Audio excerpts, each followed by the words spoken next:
In a remote castle on the outskirts of Kushan, a group of warriors moved through its dimly lit halls. One of them muttered that perhaps their information had been wrong. His companion quickly replied that the source was Lord Cassius himself, and therefore the information had to be correct. Another man voiced his unease, saying that he found it strange there were no magical beasts around, not even an insect. His companion explained that perhaps the rumor of Lord Nagi's arrival had spread, frightening the creatures away.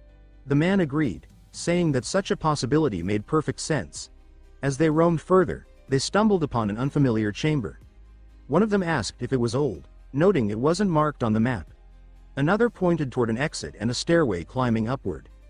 A soldier suggested sending someone to scout the suspicious area. This remark enraged Lord Nagi, who snapped that the upper floor was assigned to the Ilnian gang. With a sharp gesture, he pointed to their true destination and declared they would move there at once. He then ordered the man who had made the suggestion to lead the way. The soldier exclaimed that he was surprised by such an order, but Nagi barked the command again with greater anger, asking if he had to repeat himself. The man obeyed and stepped ahead, soon reporting that the place was utterly empty. His words had barely left his mouth when fierce beasts appeared without warning. They looked like wolves, but their eyes glowed red with malice as they launched forward. The pack closed in on Nagi and his group, their sudden charge striking terror in the Lord's eyes.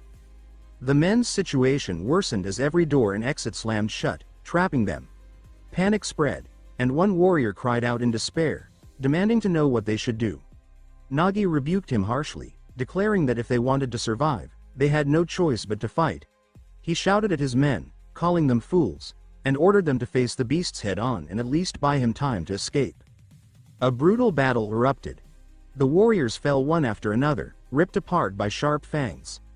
Nagi himself nearly met his end when a beast lunged at him, but at the last moment, another blade struck it down. A new figure appeared, mocking Nagi as he asked if he considered himself some damsel in distress. The shaken lord looked up to see Lord Ranson, and exclaimed that his timing was perfect. With calm confidence, Ranson told him to watch closely. Then, with the grace and precision of a swordmaster, he leapt into action. His blade gleamed as he sliced through a beast's neck, severing it in a single strike. The rest of the pack hurled themselves at him, but he cut them down one after another in the blink of an eye. When the last corpse hit the floor, silence filled the chamber. The surviving men stared in awe. Ranson stood tall among the bodies. Nagi exclaimed that Lord Ranson's power was beyond description, saying that swordmasters were truly in a class of their own. Watching him, Nagi wondered aloud what reward Count Cassius might bestow upon Ranson for such a feat. Then, with bitterness, he remarked that he could have handled everything by himself. Ranson answered coldly that Nagi's talent for words was impressive, but his swordsmanship was pathetic. He advised him to train harder if he ever wished to be strong. Nagi replied with gritted teeth and malice in his eyes, vowing that he would. The scene shifted to the ruins of Ilnian within Kushan. There, a man greeted Ranson and asked why he had arrived so late. Ranson apologized, saying that unforeseen matters had delayed him. The man spoke with worry, telling him that Count Cassius had already come and that the situation was dire. When Ranson asked what had happened, the man explained that the Count had taken the children and left behind a scroll. Ranson unrolled it to find an order written within, the command to kill someone named Delkachu. When the man heard the name, he gasped in shock. The target was none other than Blood Count Delkachu, a true-blood vampire and a swordmaster, ruler of Kasho. While Kushan fell under the control of Count Cassius, Kasho lay under Delkachu's iron grip, and the two lords remained in constant opposition. Because of this rivalry, Ranson and his companions were forced to carry out Cassius's dirty work to earn his support. The man cursed their fate, saying that all Lord Ranson had ever wanted was to flee with the children and live peacefully. He damned the Count to whom he had given nearly 10 years of loyalty. Then, in desperation, he tried to stop Ranson, reminding him that Delkachu was a true-blood vampire. Ranson answered firmly that he had no reason to live without his siblings, the children. The man exclaimed that Ranson had only just returned, and asked where he thought he was going in such a state. But Ranson insisted he would depart immediately, because the children had been taken. The man warned him gravely that Delkachu commanded countless vampires, many of them experts as strong or stronger than Ranson himself. yet Ranson declared that this was an order for Lord Bursun. After a long moment of hesitation, Bursun finally gave his reluctant consent. Ranson explained that he wanted Lord Bursun to remain behind and care for their siblings. With a confident smile, he promised that he would surely return victorious and set everything right. As Ranson and his group departed, Bursun clenched his fist tightly, deciding within himself that this was one order he could not obey. The scene then shifted back in time, to March 11th of the continental year 1337, in the Vanroa kingdom. There, the Queen of Vanroa commanded the Knight Commander Bursun to take young Ranson and escape, while she would stay to defend the royal palace. Bursun refused at first, declaring that he would remain to protect her until the end. But the Queen insisted firmly, saying that his duty was not to her, but to the bloodline of Vanroa. Bound by her authority and conviction, Bursun could not defy her request. The Queen turned to her son, the second prince, and told him to listen carefully. She urged him to survive no matter what, reminding him that the destiny of Vanroa's women had always been to preserve the royal bloodline for generations to come, and now he too carried the same duty. The young prince wept and refused to flee alone. His mother placed a necklace around his neck, promising that it would protect him. She begged him to revive the Vanroa royal family one day. Moved by her sacrifice, Bursun swore to serve the prince with his life. He remembered the scene bitterly, the capital burning, the king and queen slain, and himself forced to escape with the second prince in his arms. That day, the prince turned 13. He had watched his parents and elder brother die, and could only stare silently at the flames rising into the night sky. Thus, the 500-year-old kingdom of Vanroa fell. Bursun recalled how they evaded the Empire's soldiers, following the escape route with about 20 knights, the prince, and the last surviving heirs of a marquis family. By April 1st, they had crossed the Moxum border and stowed away on a ship during a raging storm bound from Gloryland to Roverland. On August 23rd of that same year, they arrived in Roverland, a haven for criminals and exiles. 2 months later, in Kushan, Bursun counted their losses. Many knights had perished on the way, leaving only 12 survivors, himself among them. He reminded himself that his duty was to protect His Highness the Second Prince Ranson, now the only legitimate heir, along with the scattered heirs of dukes, marquises, and counts. He vowed to guard them at any cost, even through disgrace and hardship. The scene shifted to Kashu, within the castle of Blood Count Delkachu. Bursun fought desperately, muttering to himself to endure, praying that His Highness Ranson was safe. He staggered into the dark throne room, where he found the corpses of Ranson's companions strewn across the floor. At the center stood Delkachu, bloodied, with a sword impaled in his chest. Bursun rushed forward, crying out for Ranson, and found him gravely wounded. With a faint smile, Ranson whispered that it was over. Bursun was shaken, asking himself if the royal line of Vanroa, all their dreams of renewal, and every sacrifice they had made would end here. He refused to accept it, vowing aloud that it could not end like this. Through grief, Bursun lifted the broken prince into his arms. He resolved to save him, no matter the cost. 3 years later, the scene returned to the ruins of Ilnian in Kushan. The place was quiet, and children played cheerfully. Bursun called out to Ranson, who was on the roof of a house, repairing it. Ranson felt joy seeing Bursun safe. As he descended the ladder, his foot slipped and he tumbled down. Bursun rushed over in alarm, asking if he was hurt. Ranson reassured him and asked what the Count had said. Bursun answered that the reply was the same as always. They were to wait another month. Ranson accepted calmly, saying they could endure for now and would ask again later. Bursun scolded him for doing such heavy work. Ranson replied that he could not burden the children with it. Bursun countered that those children were no longer small, but Ranson insisted he would protect them no matter how old they grew. Bursun sighed, addressed him as Elric, and said he knew exactly what Ranson would repeat. Ranson guessed correctly, saying that Bursun was about to mention an elixir, which Bursun confirmed bitterly. The elixir, a legendary potion of life, was said to have been discovered in the Ilnian dungeon 2 centuries ago, an ancient miracle beyond modern magic. Ranson dismissed it as nothing more than an old tale. He asked what was wrong with Bursun, claiming that he lived without great difficulty.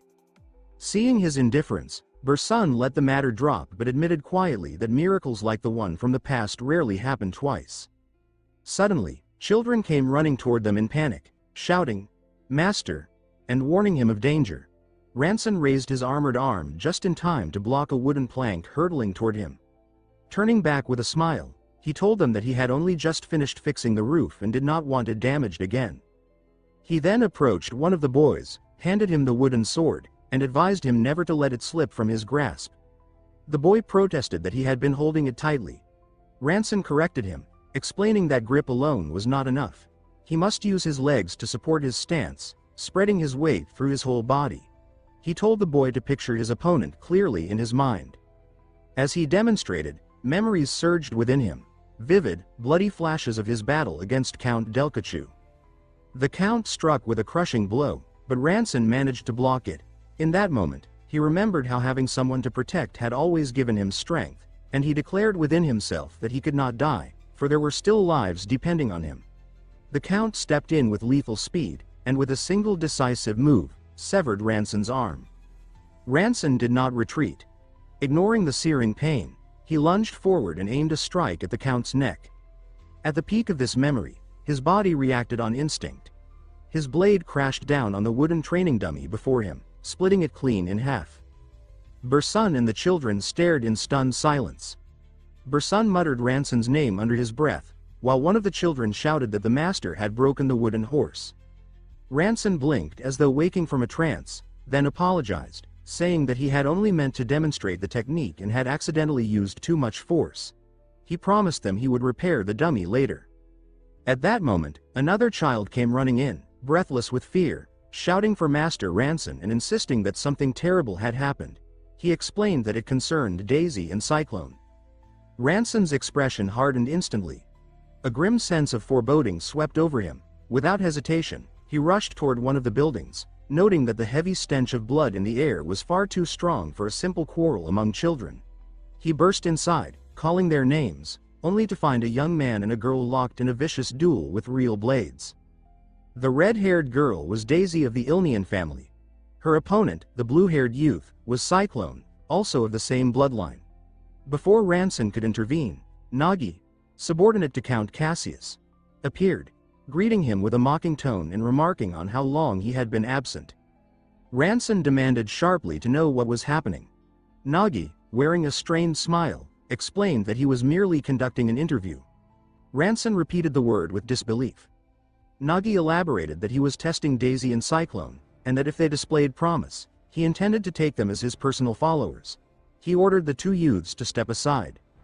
Ranson's anger flared. He asked Nagi who he thought he was to presume he could taint noble blood with his own. Nagi sneered and retorted that becoming his followers, even at the lowest rank, would be far better than remaining under a broken man who had lost his limbs. Ranson demanded to know if Count Cassius had sanctioned this. Nagi scoffed, saying that Ranson failed to understand, and that the Count was far too busy to concern himself with every minor matter. Ranson deduced that Nagi had come here of his own accord, knowing this place belonged to their family. Nagi confirmed it with no shame, and even added that rumors claimed the mighty swordmaster Ranson had lost his limbs protecting nothing more than a pack of children. Ranson's fury deepened at such words. Nagi then asked slyly whether Ranson truly believed he could protect anyone in his current state. Ranson issued a grave warning, telling him not to lay a finger on the children and to leave quietly, or he would die by Ranson's hand. Nagi only smiled in disbelief, clearly doubting he could act on such a threat. Before Nagi could finish his next remark, Ranson struck first, launching a sudden and swift attack. Nagi's men intercepted the blow, locking blades with him, and were stunned by the strength behind it. They muttered that his power measured at least the level of a low-ranked expert. Ranson thought grimly that they were no match for him, and told them never to underestimate a swordmaster. He unleashed a devastating strike, cutting down Nagi's men in an instant. Nagi clapped slowly, impressed. He said that Ranson was still the same and declared mockingly that he was amazing, calling him brother. Ranson replied that the younger generation no longer seemed to know fear. Nagi urged him not to be too harsh, insisting that his opponent was only a rookie. Ranson realized from Nagi's expression that he still harbored an old grudge against him. Nagi denied it at first, but his face soon twisted with darkness as a sinister, bloody aura engulfed him. He prepared himself for battle. Ranson understood he could not drag the fight out, not in his condition. He resolved to finish it in a single strike. With blinding speed, he launched another surprise attack, convinced he had him. But Nagi blocked it effortlessly, using only the aura around his body. The impact shattered Ranson's sword. Nagi looked down at him with contempt and asked why he appeared so pathetic, revealing with cruel satisfaction that Ranson's core had been completely destroyed. Ranson froze in shock. Nagi continued his taunts, asking if Ranson truly believed he could ever reach the higher ranks, and said that this was why he had always stressed the importance of becoming one of the Bloodkin. Ranson glanced around in desperation, wondering frantically what he should do now. Nagi cast a terrifying glare at Daisy and Cyclone, his eyes burning with malice as the two children trembled before him. He threatened them coldly, asking if he should kill them one by one. Ranson, realizing that a fight to the death was now unavoidable, resolved that at the very least, he had to protect the children. He pleaded with Nagi to end it here, reminding him that there were children present who should not be forced to witness such brutality. Nagi threw his head back and laughed mockingly, saying with cruel delight that Swordmaster Ranson was actually begging him. Ranson admitted he would not deny it. He then lowered his sword, letting it fall to the ground, and sank to his knees. Nagi sneered that it would not be that simple, declaring that he needed to warm his body first. He then began his merciless assault. His fists crashed into Ranson's face again and again, knocking him to the ground. A powerful kick struck him across the ribs, leaving him broken and bleeding. Nagi pressed his boot against the fallen warrior, crushing him into the dirt as Ranson, barely conscious, begged him weakly to stop and muttered apologies. After a pause, Nagi smiled with mock kindness. He said that he was a soft-hearted man after all, and that this beating was enough for today. With that, he turned to leave, promising them coldly that he would return tomorrow. As silence fell, one of the children gazed at their battered master and asked in despair what they were going to do now. Ranson forced a faint smile and reassured them that it was all right, because he had managed to protect them. Later, he gathered Daisy and Cyclone and asked why they had done such a thing, and if they truly wished to become Nagi's kin. Cyclone bowed his head and apologized, but Daisy said nothing. Her red eyes blazed with defiance as she stood silently. At last, she muttered a curse under her breath. Ranson turned to her in shock and asked what she had just said. Daisy snapped back, demanding to know what was stopping her from becoming a subordinate of Count Cassius. She reminded him bitterly that he himself had once served Cassius. Ranson's voice rose with anger as he asked if she really did not understand the reason. He explained that Cassius was a man driven by greed, who sought to become a vampire at any cost. Because of him, their comrades and families had been slaughtered. He gestured to his prosthetic limbs, saying that Cassius was the reason he had ended up like this. He demanded to know if Daisy still intended to follow such a man just for the sake of living by sucking blood. Daisy burst into furious tears and screamed that it was none of his business. She shouted at him, asking if he thought he was her father. Through sobs and anger, she declared that her life was hers to decide, and ordered him to stop meddling in other people's affairs and just worry about his own worthless existence. Having vented her rage, she stormed out of the room, slamming the door behind her. Cyclone hurried after her but then turned back to Ranson, saying softly that Daisy had not truly meant what she said. He added that he understood kneeling in such a situation required enormous courage. He observed that his master must be in great pain, and offered to fetch a healing potion from Uncle Balshan. Ranson managed a faint smile and thanked him. At that moment, Balshan burst into the room in a panic, asking if Ranson was all right. He explained that a child named Lena had come to him, saying that Daisy told her Ranson had fought with Nagi and been injured. She had run to Balshan for help. Realizing she had exposed Daisy's actions, Lena cried out that she would be in terrible trouble if Daisy discovered what she had done. Balshan confirmed that Daisy was indeed responsible. Ranson laughed weakly at the situation and thanked them all for their concern. Balshan handed him the healing potion, and Ranson accepted it quietly, whispering thanks in Daisy's name. Later that night, seated alone, he was seized by a violent cough. He stared at his blood-stained prosthetic hand inside. He thought bitterly that if his core had remained intact, someone like Nagi would never have been a threat to him. But he quickly forced the thought away, reminding himself that what mattered now was protecting the children. Still, unease gnawed at him as he considered Nagi's promise to return the next day. In the end, He admitted to himself that he might have no choice but to use that thing. He drew out the necklace of the Barua royal family and turned it in his hand, considering selling it to raise the means to protect the children. Treasures like the royal seal were too dangerous, for the empire would surely track them, leaving the necklace as his only option. His gaze then fell upon the Book of Fate, and he wondered why such a strange artifact was considered a royal treasure. He opened it and read. The passage spoke of an event dated March 17, 4673, of the Rosarius calendar. A vow taken within a secret church of a cult. To his shock, Ranson realized he could understand the ancient script written within. Suddenly, the book erupted in a powerful light, and the mark of the holy star blazed across its surface. In the blink of an eye, Ranson vanished from his room. He found himself running through a dark corridor, bewildered, asking how this could be when moments ago he had been reading quietly. But he quickly realized this was no illusion, it was real. He recognized the setting. The Ilnian dungeon. Yet here it appeared pristine, as if newly built.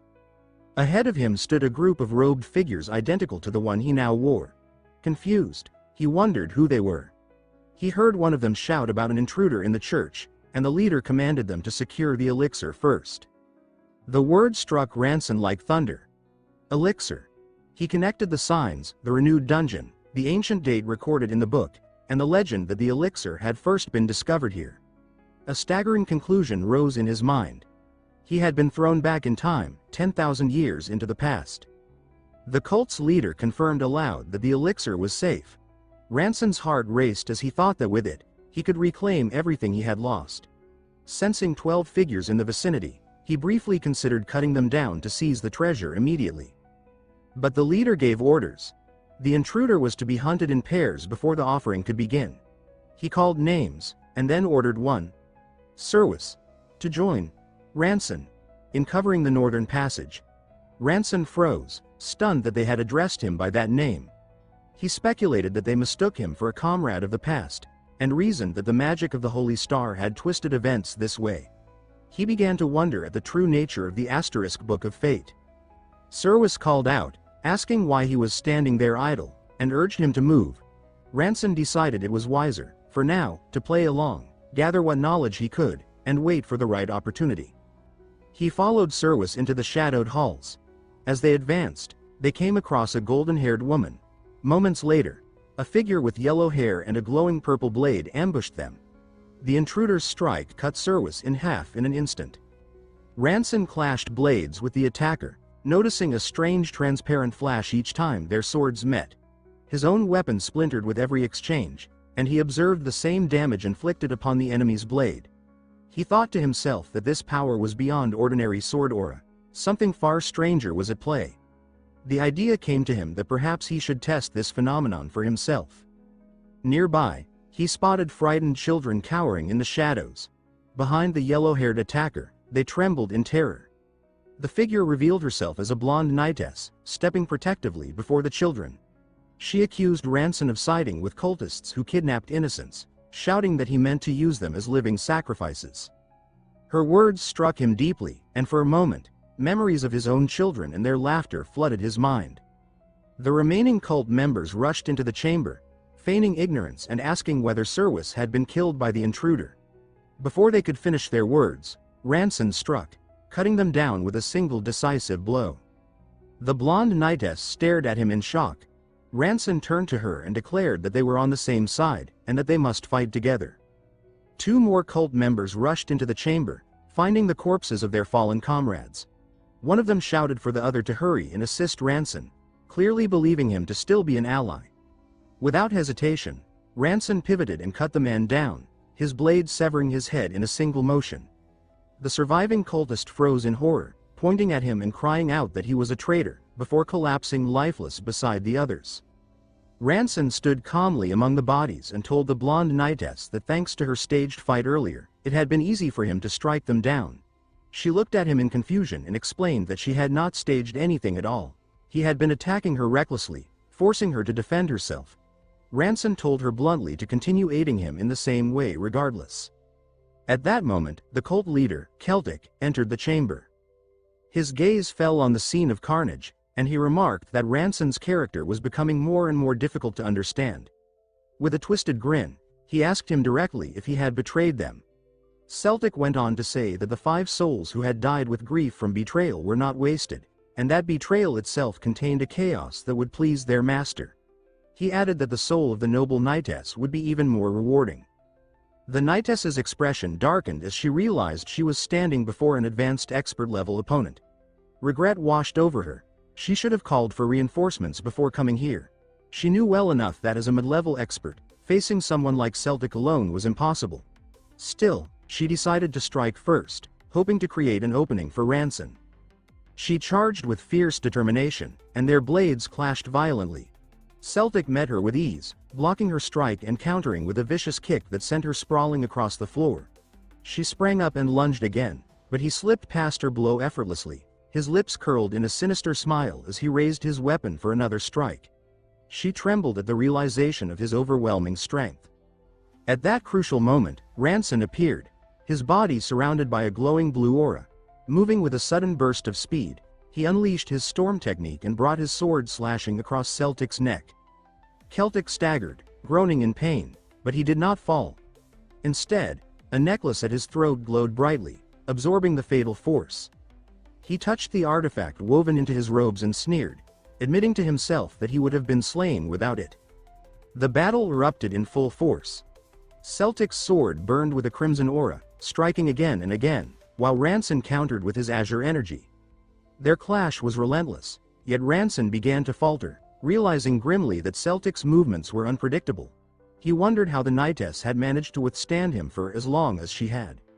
Seizing a chance, the blonde knightess reappeared from behind and launched a desperate surprise attack. Celtic blocked her easily, sending sparks flying. She cried out to Ranson in frustration, asking what he was doing, demanding to know why his colored aura seemed so weak despite its strange and unpredictable flow. Celtic laughed mockingly, saying that a colored aura meant nothing by itself. He called Ranson a novice swordsman, one who could not even grasp the heart of the sword. His next attack cut deep, and the knightess screamed in agony. Celtic turned his eyes back to Ranson, dark and gleaming with malice, bidding him farewell as he prepared to strike the killing blow. The insult ignited a fury deep within Ranson. He remembered his days under Count Cassius, the battles that had earned him the title of Swordmaster, a weapon deemed of strategic value. Blood ran from his lips, but his eyes burned with defiance. He challenged Celtic to see whether the power he carried was truly that of a novice. With that, Ranson unleashed a new technique, Aura Thread. Celtic's eyes widened in disbelief as he realized Ranson's power had transformed completely. Thin, shimmering threads of blue aura extended from Ranson's blade, weaving together in a deadly pattern. Ranson muttered under his breath, mocking the idea that he could not read the heart of the sword. The threads danced in intricate movements, slicing through Celtic's defenses. The cult leader struggled, but the fine strands cut deeper and deeper until, with one final stroke, they severed his head clean from his shoulders. Celtic's body collapsed heavily to the ground, lifeless, as silence fell over the chamber. Ranson fell to the ground, blood pouring from his mouth as his body trembled. The blonde knightess, still reeling from the battle, sat frozen in shock and demanded to know who he truly was. But Ranson, gasping for breath and too weak to waste words, ignored her. With unsteady movements, he crawled towards Celtic's corpse, driven by a single desperate hope. Reaching the body, he found what he sought, a small box hidden beneath the folds of the cult leader's robe. With shaking hands, he opened it and revealed the elixir. A triumphant smile spread across his bloodied face as he declared that he had finally found it. The knightess, watching in confusion, asked what he was doing, but before he could drink it all, Ranson's strength failed him. He collapsed, the half-emptied elixir slipping from his grasp, leaving the knightess staring at him in bewilderment and awe. An old pocket watch slipped from his cloak, sinking into a pool of water with a muted splash, the signal that his journey into the distant past had ended. In the present, Daisy wandered restlessly, racked with regret. She whispered to herself, calling Ranson her brother, and asked Bersun if he had seen him. She confessed desperately that she needed to apologize to him, but Bersun could only shake his head, saying he had no idea where Ranson was. Determined, Daisy rushed to his quarters, praying he had returned, but when she opened the door, her heart froze. Ranson lay on the floor, unconscious, drenched in blood. She screamed his name and threw herself toward him. Later, after he had been moved to his bed, Bersun instructed Daisy to inform him when Ranson awoke. Daisy promised solemnly that she would remain by his side. She sat silently, her eyes fixed on his battered form. She thought to herself with bitter sorrow that he had once been the strongest among them, yet because of them, he had grown so weak. Ashamed, she admitted inwardly that she wished for death every time he suffered on their behalf. Suddenly, Ranson gasped awake, his hand clutching at his chest. His eyes darted to his prosthetic arm, panic overtaking him as he remembered that he had only managed to drink half the elixir. He sat upright, confused, wondering if it had all been some cruel dream, but quickly realized he was truly back in his room. Daisy leaned closer with worry, asking what had happened, why he had disappeared, and why he had returned bloodied. Ranson simply stared at her in silence, which made her ask uneasily why he was looking at her in such a way. With a faint smile, he asked her if she had just called him brother. Her face flushed red as she denied it furiously, but Ranson pointed out that her eyes were swollen from tears. He teased her, asking if she had been that worried about him. Embarrassed, Daisy snapped that she had been, and asked if it was wrong to worry. Ranson thanked her softly, patting her on the head. She muttered that she was not a child anymore, but he only smiled, thinking how long it had been since he had teased her so. Then his body shuddered.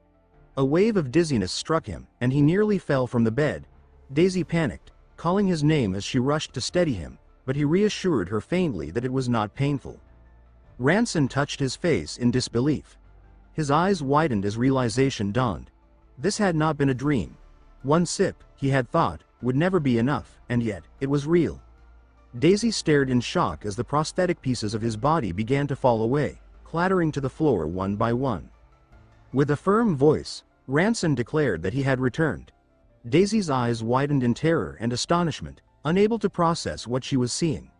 But his body, overwhelmed by the transformation, gave way, and he collapsed again as she cried out his name in horror. When Ranson awoke once more, he found the children gathered around him, wide-eyed with disbelief. His limbs had grown back. He lifted his gaze and saw Bersun, Daisy, and the others staring at him in awe. Bersun broke the silence, asking how such a miracle was possible, and what had truly happened to him. Ranson answered calmly that he had drunk the elixir. His words stunned Bersun, who exclaimed in disbelief, asking if he truly meant that legendary medicine, the one so rare that a single sip was valued at more than 50,000. Ranson told him to wait a moment, explaining that there was something he needed to confirm first. Rising to his feet, he steadied himself, and Bersun anxiously asked if he was all right, if his body could truly move again. Ranson reassured him that he was fine. Though his body would require some rehabilitation, it was nothing he could not endure. He then asked Bersun to accompany him, and despite some hesitation, Bersun agreed. Ranson led him toward an ancient stone altar hidden deep within the ruins. He told Bersun that he was certain another elixir rested there. Bersun surveyed the broken chamber and demanded to know what had happened here. Ranson admitted he too struggled to believe it, but explained that this was precisely why he had come, to verify. He recalled his journey into the past, remembering how the guards had been unusually concentrated around this site, and concluded that the altar itself was the key to a secret chamber.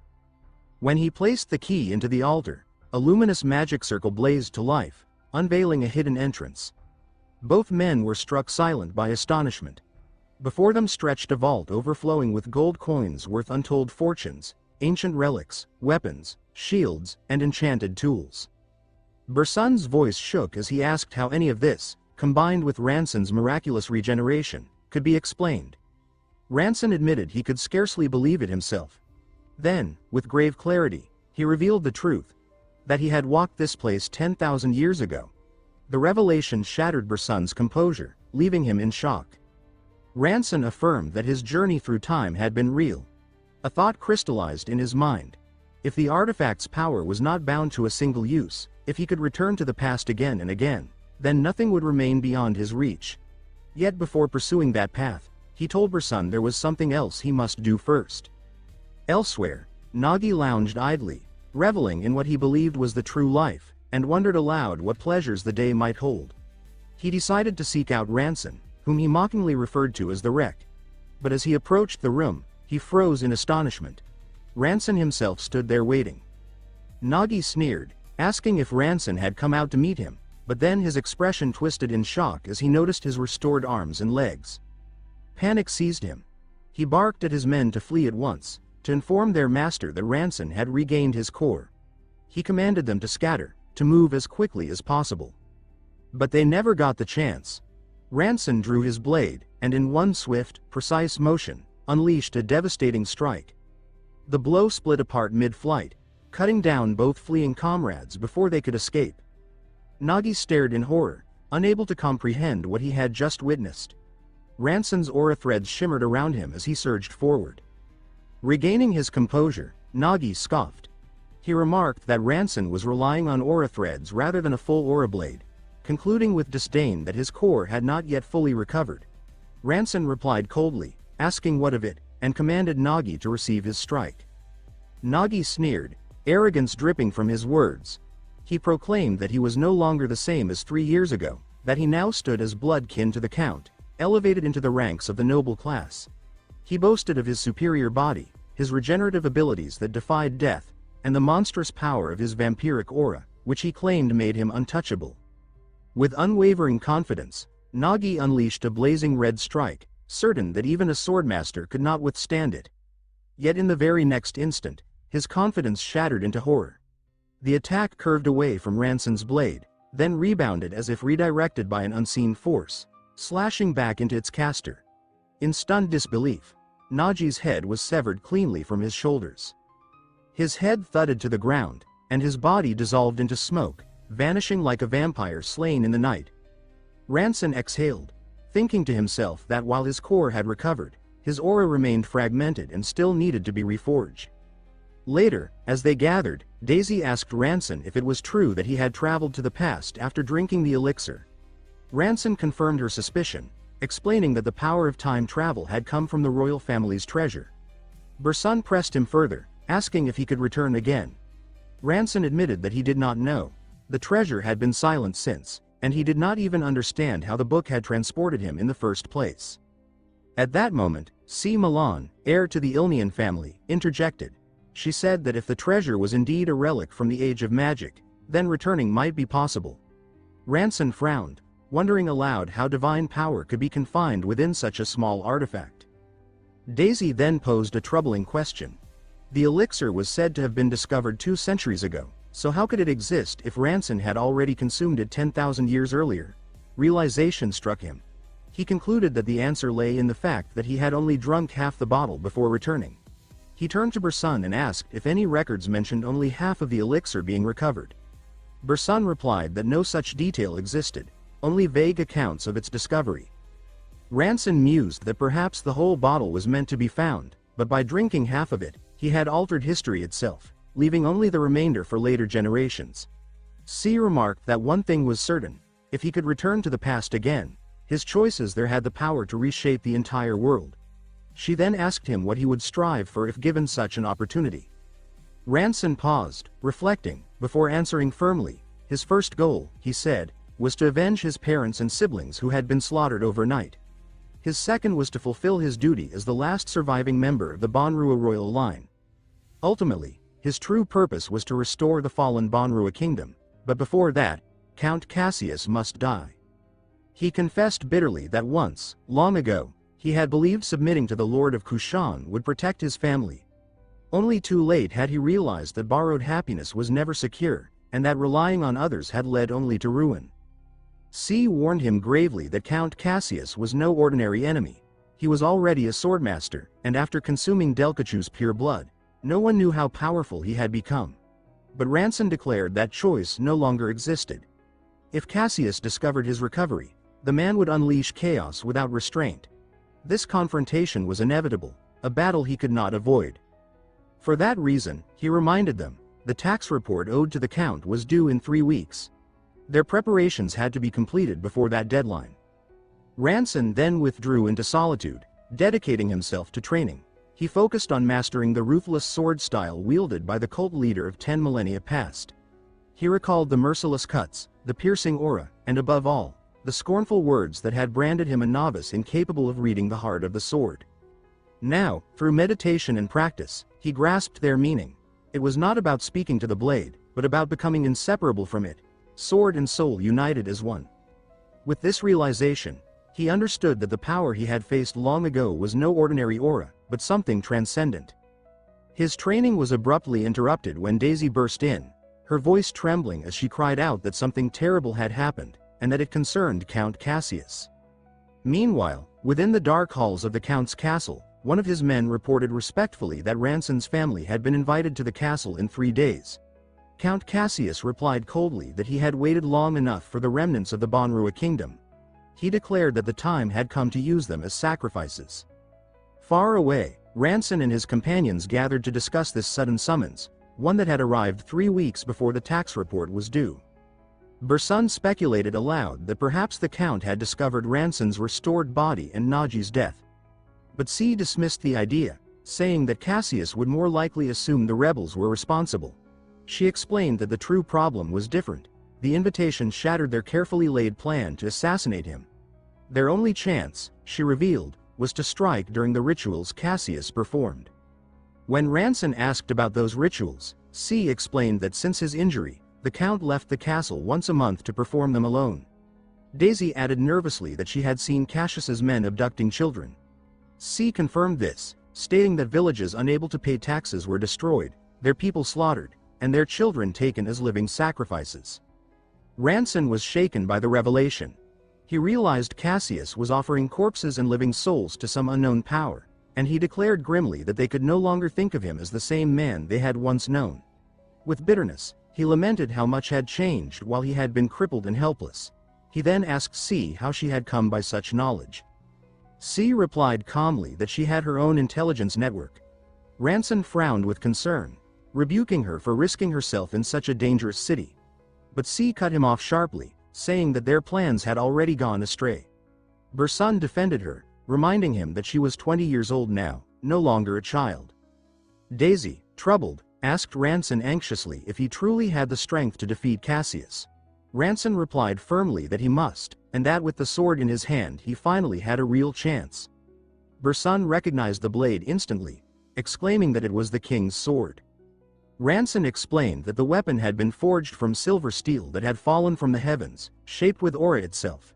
He stated with certainty that corrupted beings such as vampires could not withstand its edge. C then declared she would trust him, but with a wry smile added that if they failed, they could always die together.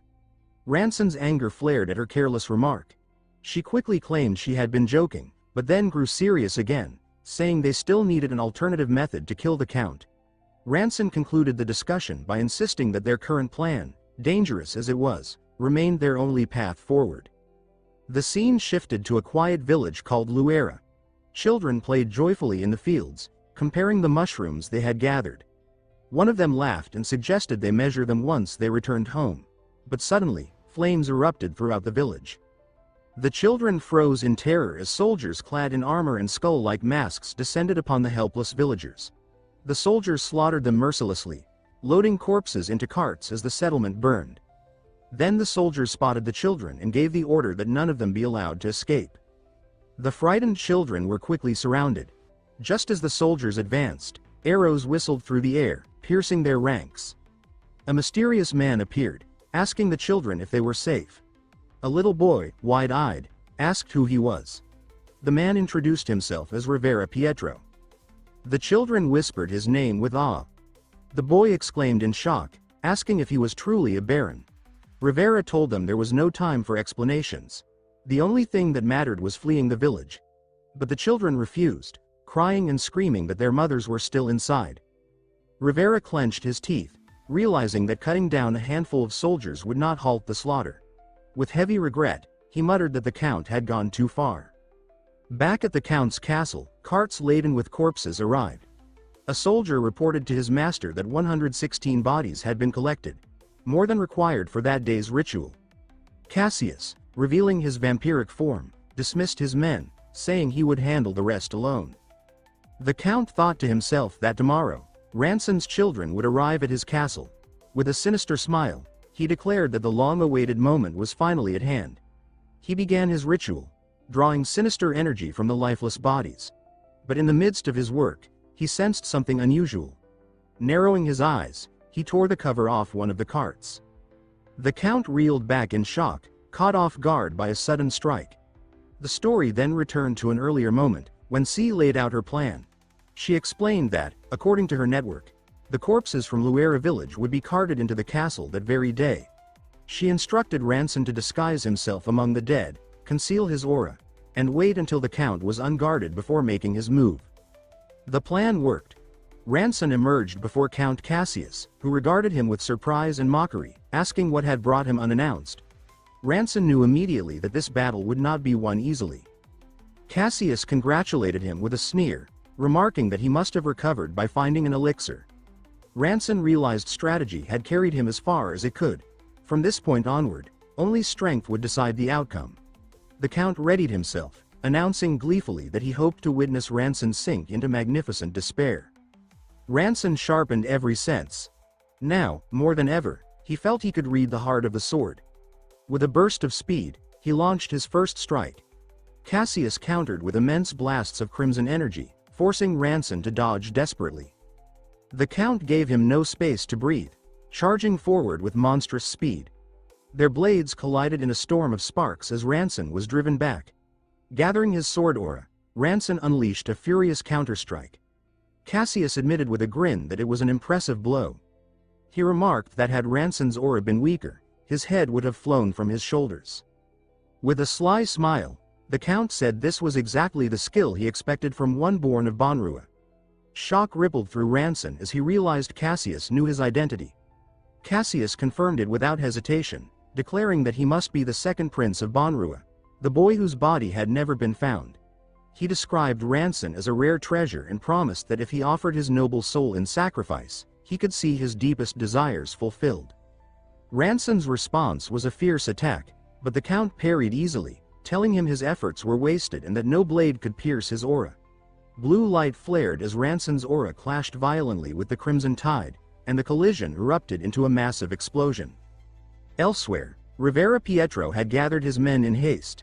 They demanded to know the reason for the sudden call. Rivera explained he had received intelligence that something extraordinary was about to occur. One man pressed him to reveal the nature of this intelligence, but before Rivera could answer, the horizon ignited with a blinding flash. The soldiers recoiled, terrified, as they recognized the glow of the red blade.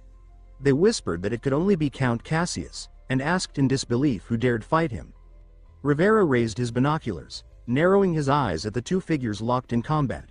One of his men took the glass from him, looked, and gasped in shock, whispering a single name: Ranson. The others scoffed, saying it was impossible, questioning if Ranson had truly regained his strength. Rivera recalled C's warning, that Ranson had been given one final chance, and it would not come again. She had urged him to decide carefully whether to seize the moment or let it slip away, burdened with regret for the rest of his life.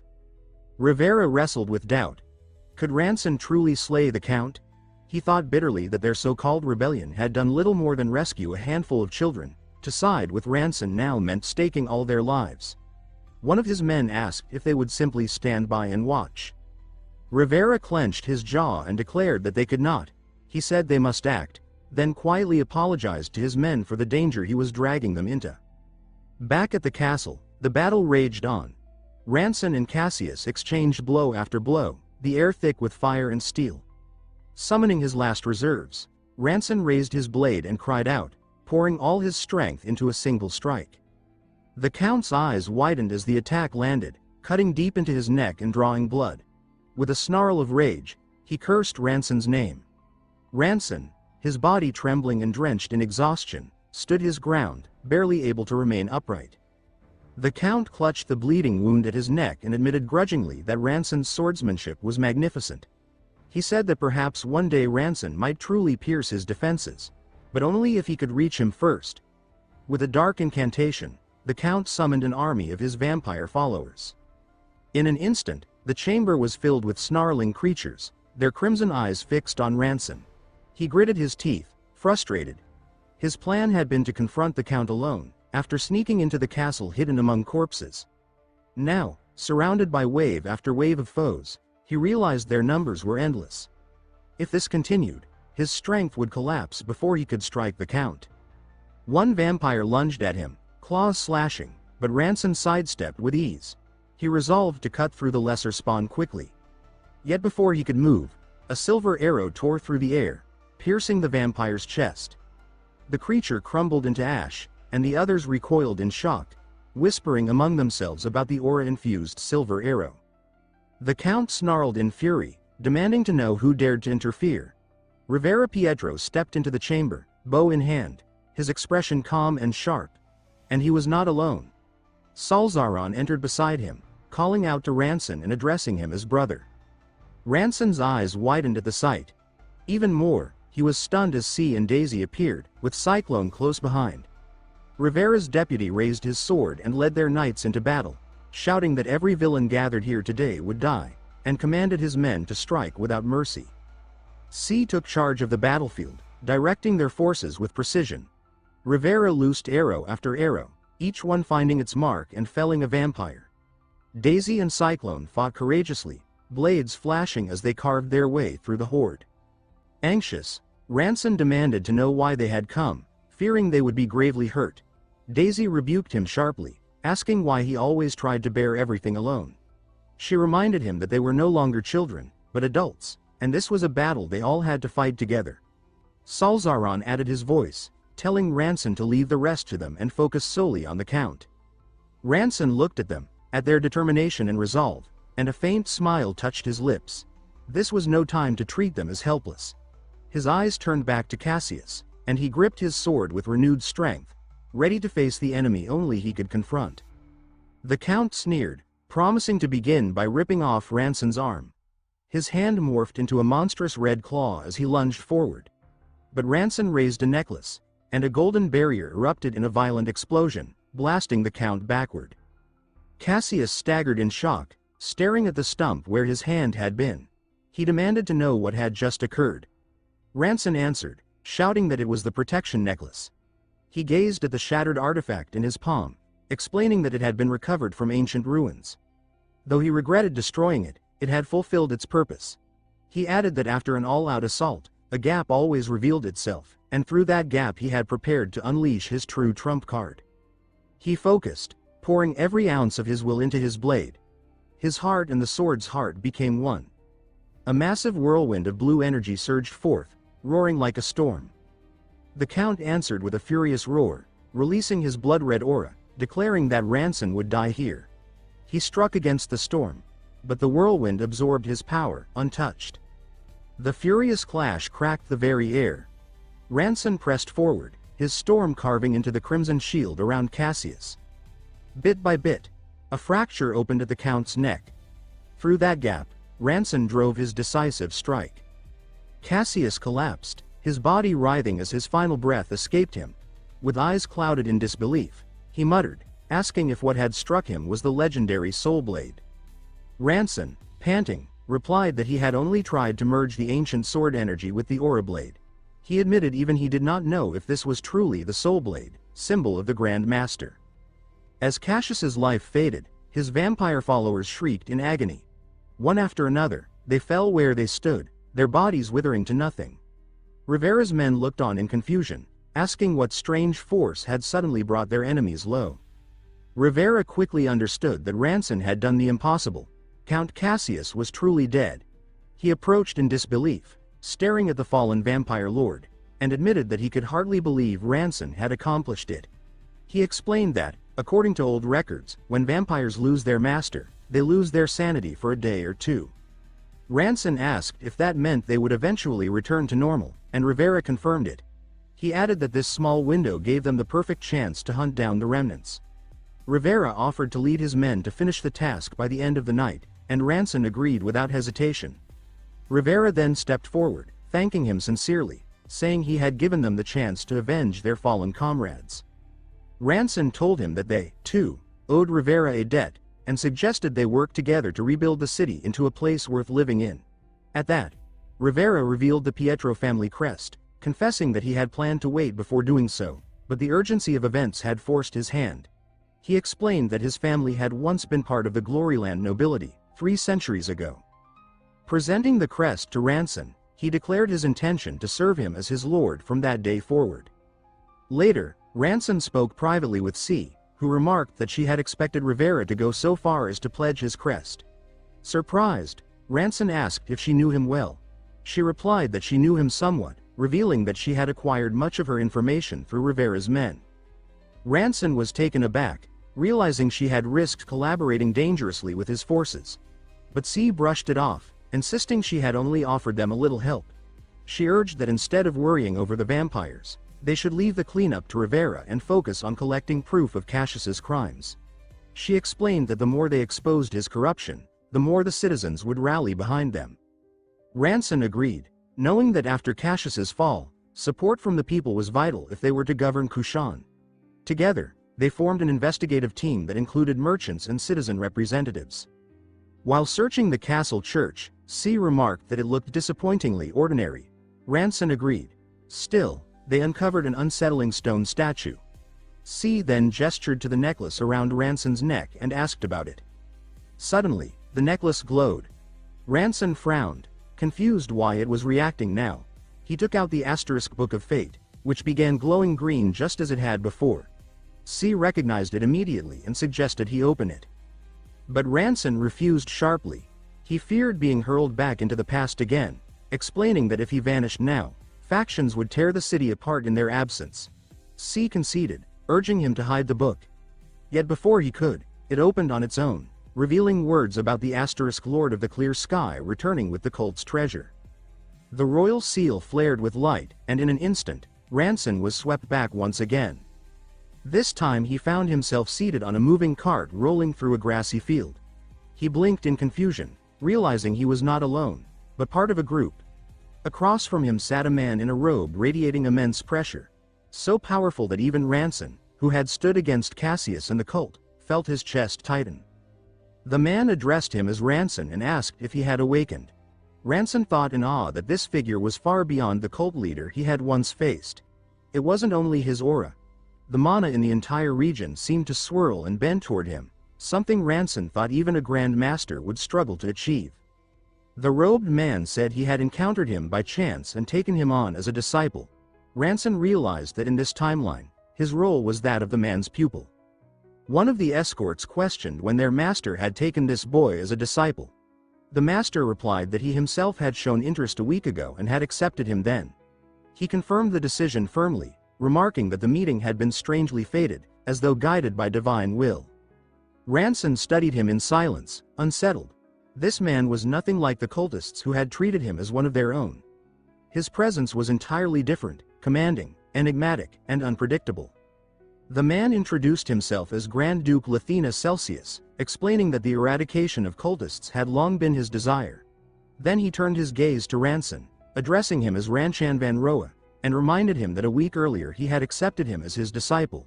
He told him they were now on their way to his castle, where he would begin teaching him. Ranson wondered uneasily why the Duke was speaking to him in such a calm and gentle tone. The Duke, however, spoke warmly of their shared aspirations, saying he looked forward to achieving them together. A troubling thought struck Ranson. Perhaps the Duke had already discovered his true identity. Everything about this situation felt strange. Even though the Duke treated him kindly, Ranson could not shake the suspicion that he knew more than he revealed.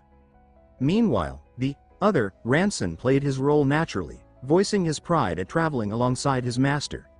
Seeking clarity, Ranson decided to test him, asking if the Duke was truly certain about his choice, considering he did not even know who Ranson truly was. The Duke admitted the strangeness of it all, but added that there was one thing he felt certain about. If what was happening now aligned with his greater goal, then perhaps it was something he had already accepted long ago. Ranson could not understand what he meant. The Duke explained that he did not know for sure himself. It was simply a feeling. Ranson stood in silence, baffled by the weight the Duke placed on that word. The more he thought about it, the more he felt the madness of his situation. The cart continued its journey until they reached a towering castle of shining steel. Ranson stared in awe, wondering how he had ended up here in such an inexplicable way. The Duke gestured toward it, telling him this was the City of Knights, glowing steel, where he resided. He explained that although he bore the title of Grand Duke, he left most governance to his retainers so that he could devote his time to teaching the younger generation. As they traveled, Ranson realized the Duke was subtly teaching him about the customs and etiquette of this ancient era. Slowly, he began to adapt to life in this time. With no way of returning to his world for now, he decided he had no choice but to focus on the present. He thought to himself that this age was far more advanced in skills and swordsmanship than his own, and resolved to take advantage of his presence here to gain new knowledge as he had before. The Duke then mentioned that another disciple awaited them at the castle, a diligent youth with a strong sense of justice, and that Ranson would soon meet him. When they arrived, however, Ranson was stunned. The other disciple was the blonde knightess he had encountered during his last journey into the past. Her eyes widened in equal shock at the sight of him. The Duke noticed their reaction and asked if they knew one another. The knightess confirmed it, reminding her master of the man who had aided her at the cult's church a year earlier, insisting this man was the same. The Duke recalled hearing of a swordsman who used a peculiar technique and smiled, saying it pleased him that they were already acquainted. He then told her that from this day forward, Ranson would be her junior, and as his senior she was to guide him well. The knightess stared in disbelief, questioning the idea of him being her junior. The Duke explained firmly that he had already taken Ranson as his disciple, but with his recent busyness, she would be responsible for training him in the meantime. With that, the Duke excused himself, saying he had matters to discuss with the sorcerers inside the castle. Ranson could hardly believe the situation. That he should meet her again here, and that she was already the Duke's disciple, seemed beyond coincidence. He stepped forward to greet her, extending his hand and expressing his happiness at their reunion. But she sharply cut him off, asking what he thought he was doing. She scolded him, asking if this was how one ought to greet a superior. Ranson was caught off guard by her strict tone. She spoke gravely, saying that whatever life he had lived until now, from this moment forward they were both disciples of the same master, and nothing else mattered. She asked him if she was wrong. He had no choice but to admit she was right. She continued, explaining that to avoid shaming their master, they must take care in everything they did. She stressed that their appearances and conduct must always be flawless. She then scrutinized him harshly, asking when he had last polished his shoes, pointing out that his cloak was crooked, and criticizing his disheveled hair. Finally, she declared that looking so unkempt made him no different from a bandit. When Ranson's eyes drifted toward her hair, she grew furious, demanding to know why he was staring. Ranson retorted sarcastically, wondering how she could scold him with her own hair in such a style. Her hand instinctively touched her locks, and she flushed with embarrassment. Flustered, she turned and fled. The other knights nearby whispered that she always picked at others' faults, which brought a quiet smile to Ranson's lips. Later, on the training ground, the knightess introduced herself formally as Yuden Serum. She stated she was a knight of the Grand Duke's personal guard and a member of the Horizon Knight Squad. She admitted that Ranson might already be stronger than her, but reminded him that their master had said he could not yet properly control his sword energy. Swordsmanship, she said, was something that must be learned through combat itself. Yuden drew her sword and ordered him to do the same, declaring that it was time for a senior to teach her junior the basics of swordsmanship. Ranson realized this was the true reason they had come here, though she insisted her challenge had nothing to do with the embarrassment she had suffered earlier and asked him not to misunderstand. Ranson gave no argument. He quietly drew his sword, thinking that when blades were crossed, words were unnecessary.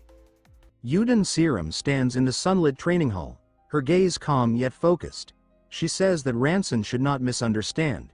She is not taking up the sword out of embarrassment from what happened earlier.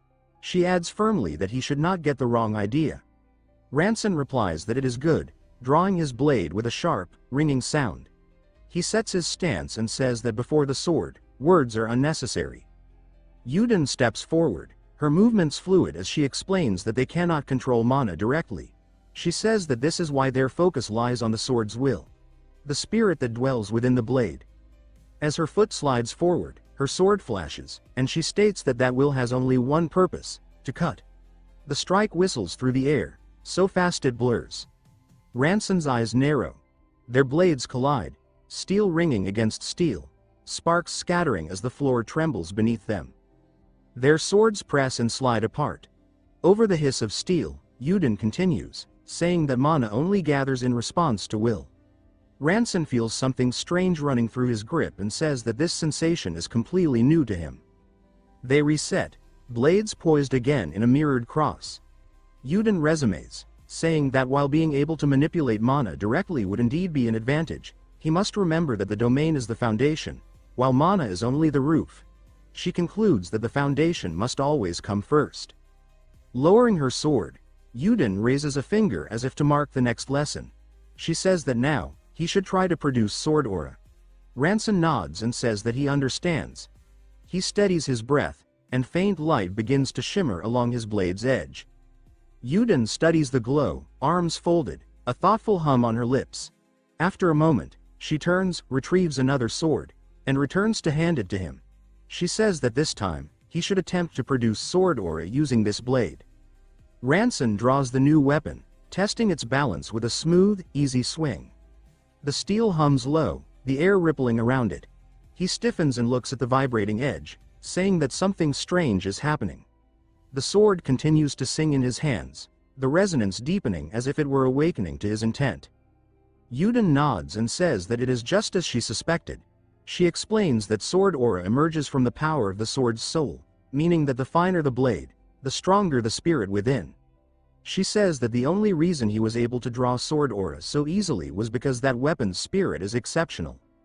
After a moment of quiet observation, Yuden says that his current level is that of a low expert, barely at the entry stage. Ranson reacts with surprise and says that he is only low rank, almost entry level.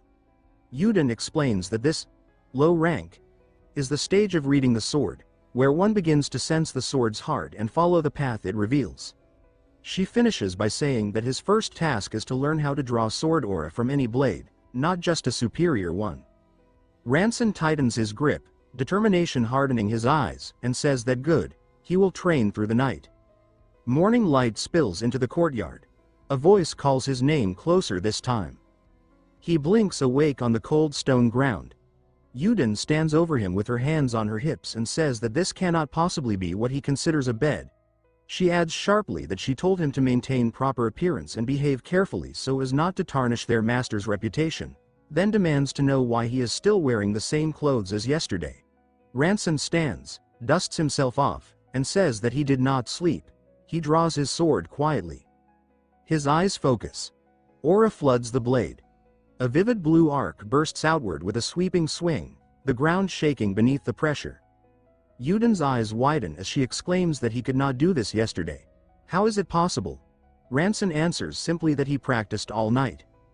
Yuden shakes her head in disbelief and says that even with practice, no one improves that quickly, not even the most gifted.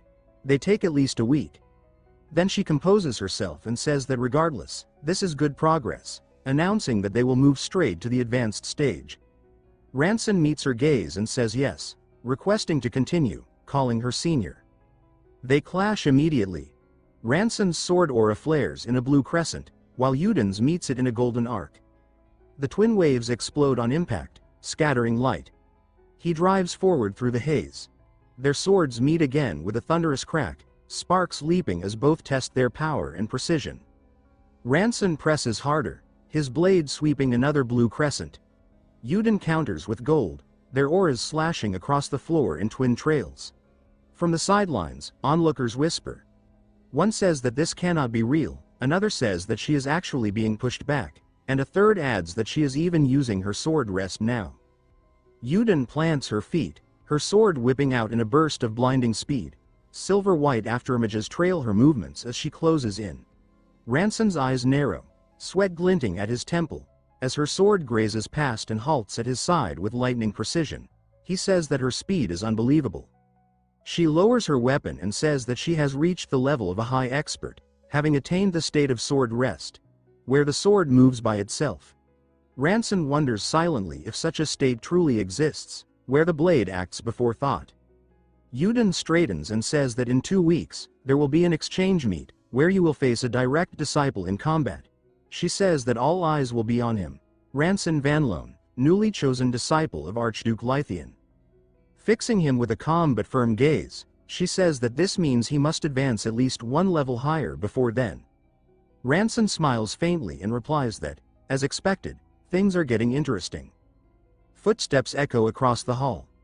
A rough voice clicks its tongue and mutters that damn Lythian. The voice continues, saying that first he took in an orphan girl, and now a nameless drifter. The same man scoffs that to think the Archduke would take in such worthless strays as disciples. The figure steps into view, and the name appears. Kashigier Celsius. Kashigier Celsius strides out of the hall, his boots striking hard against the stone, and says that it is absurd the Archduke would take in such worthless strays as disciples. He introduces himself with pride as he moves toward the yard, adding that if the Archduke's judgment has truly fallen this low, then he himself should have been the one to inherit the headship. Yuden raises her voice and says that her fellow disciple should be mindful of his words, reminding him that many eyes are watching. Kashigier's expression twists as he snaps back, saying that what, she is lecturing him now. He goes on bitterly, saying that just because Lythian named her heir, she already acts as if she leads the house. He continues venomously, saying that Lythian took a street orphan who would have starved in the gutter and made something of them, yet they cannot even show gratitude. He says that with such miserable character, they should at least step down with dignity, and then sneers that they are barely at the level of a high expert. He adds with mockery that he heard the new one is just a low expert, calling them a truly pathetic lot. He waves a hand dismissively and says whatever, before demanding that they bring out the heirloom treasure, the one he claims Lythian stole, so he can see for himself how great it supposedly is. Yuden straightens and says firmly that that cannot be done, that the treasure is not something to flaunt recklessly. Kashigier's eyes narrow. He bristles and says that she is trying to lecture him again. Ranson watches quietly, thinking that perhaps the Archduke truly has a human side if he keeps someone like that close. He steps forward and addresses him as fellow disciple, saying that if Kashigier wants to prove his words, they can test whether their master's judgment is right. Kashigier looks up sharply and says what, startled. Ranson continues, saying that if his swordsmanship is as unworthy as claimed, then a duel would make it clear, and that if he loses, would that not validate Kashigier's point? Yuden exclaims his name in alarm, but Kashigier smirks with disdain and says how arrogant, asking who would bother to spar with a mere boy barely fit to be a disciple. Ranson's mouth curves into a small smile as he says that it is simple, Kashigier can silence everyone by defeating him with those so-called refined skills. Kashigier's jaw tightens. He clenches his fists and growls yes, calling him an insolent brat, and says that they will see how long his arrogance lasts.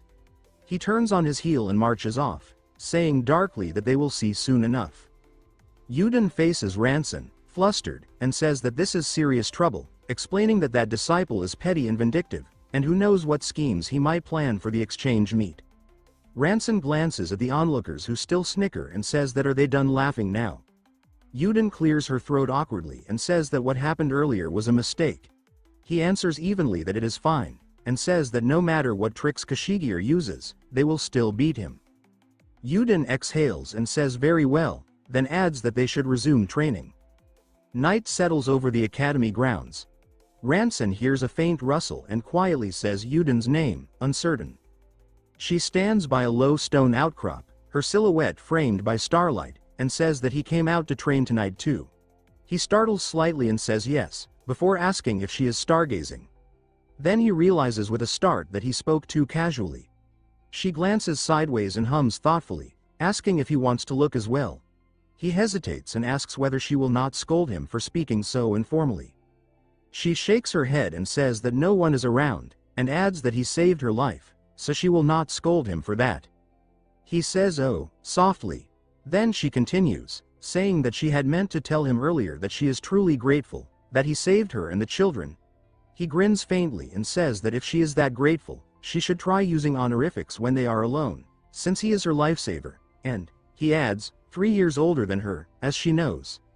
Then, with a teasing tone, he says that still, having a junior use honorifics feels strange.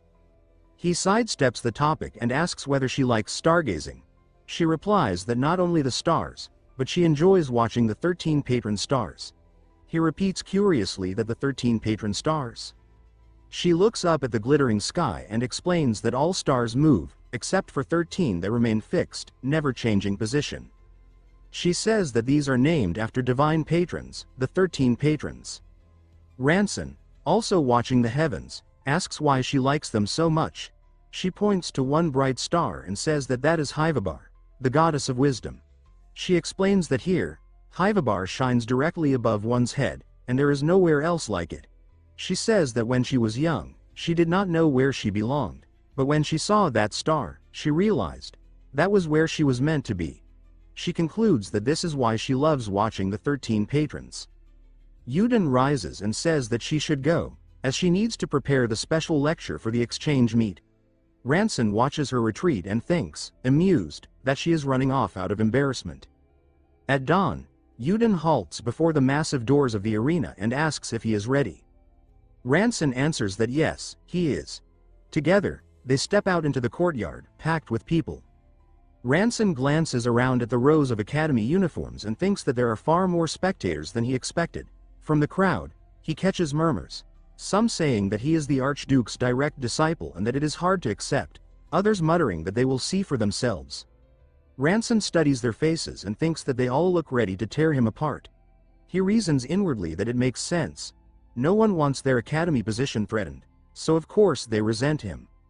An instructor steps to the center and declares that to open the exchange meet, the friendly matches will now begin. Ranson steadies himself as a broad-shouldered swordsman steps forward, his blade already drawn. The man says that he does not know why the Archduke chose Ranson as a direct disciple, but that this will soon change. He will defeat him and claim that title. Ranson lowers his sword with a small smile and says that anytime, before shifting his stance and repeating quietly that anytime. The two clash. Ranson's first strike breaks through the man's guard, the impact sending a shockwave across the ground. Steel shrieks and bends under the force. The man staggers back, exclaiming in disbelief at what kind of power this is. Ranson follows up with a fluid motion. His next blow slams against the man's sword, splitting it with a jagged crack that races up the blade. The challenger stares at the damage, trembling, as Ranson's momentum flows into the next precise, devastating strike. The battered challenger stares in disbelief, his eyes wide and his mouth trembling as he stammers that he's going to. Ranson's gaze sharpens, his expression set with calm focus as he drives a spiraling slash forward. The man's footing collapses under the pressure, his boots scraping hard against the floor, and a heartbeat later, fragments of shattered steel scatter around him in a harsh metallic rain.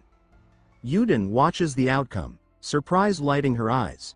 Kashigier Celsius stands rigid at the edge of the crowd, his jaw locked tight. Ranson lowers his sword and says that the next one should come forward.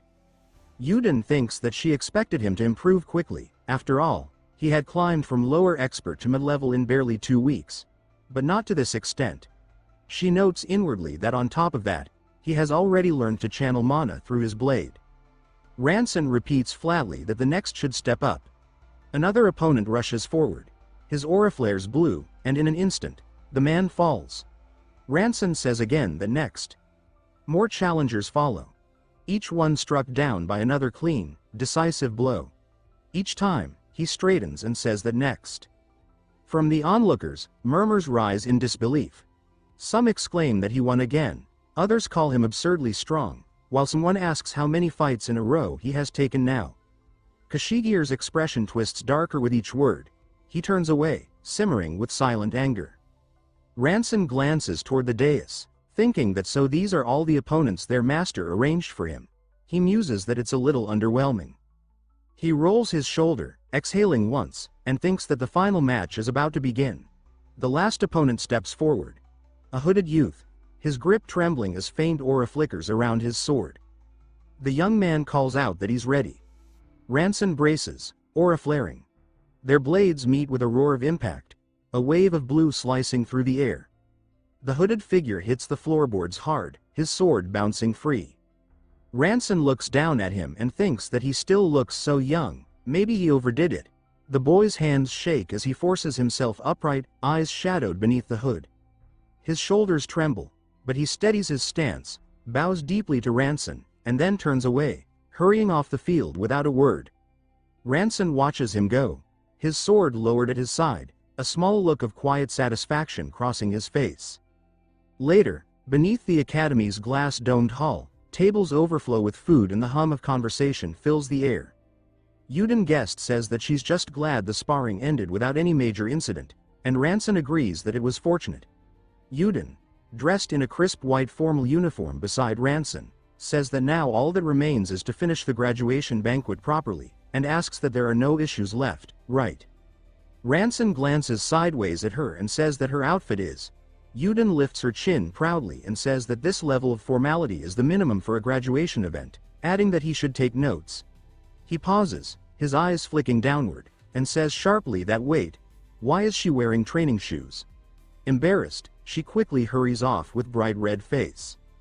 Ranson thinks to himself that some things never change with her, and then reflects that it's strange to think it has already been over a month since he arrived here. He muses that if the Book of Fate doesn't pull him away through time again, then it must mean something significant is about to happen at this exchange gathering. After a brief pause, he admits to himself that maybe he's just overthinking it. A soft voice calls out his name, Sir Ranson. He turns to see the hooded youth from earlier bowing awkwardly. The boy introduces himself as Milo Hyason, saying that it's an honor to see him again.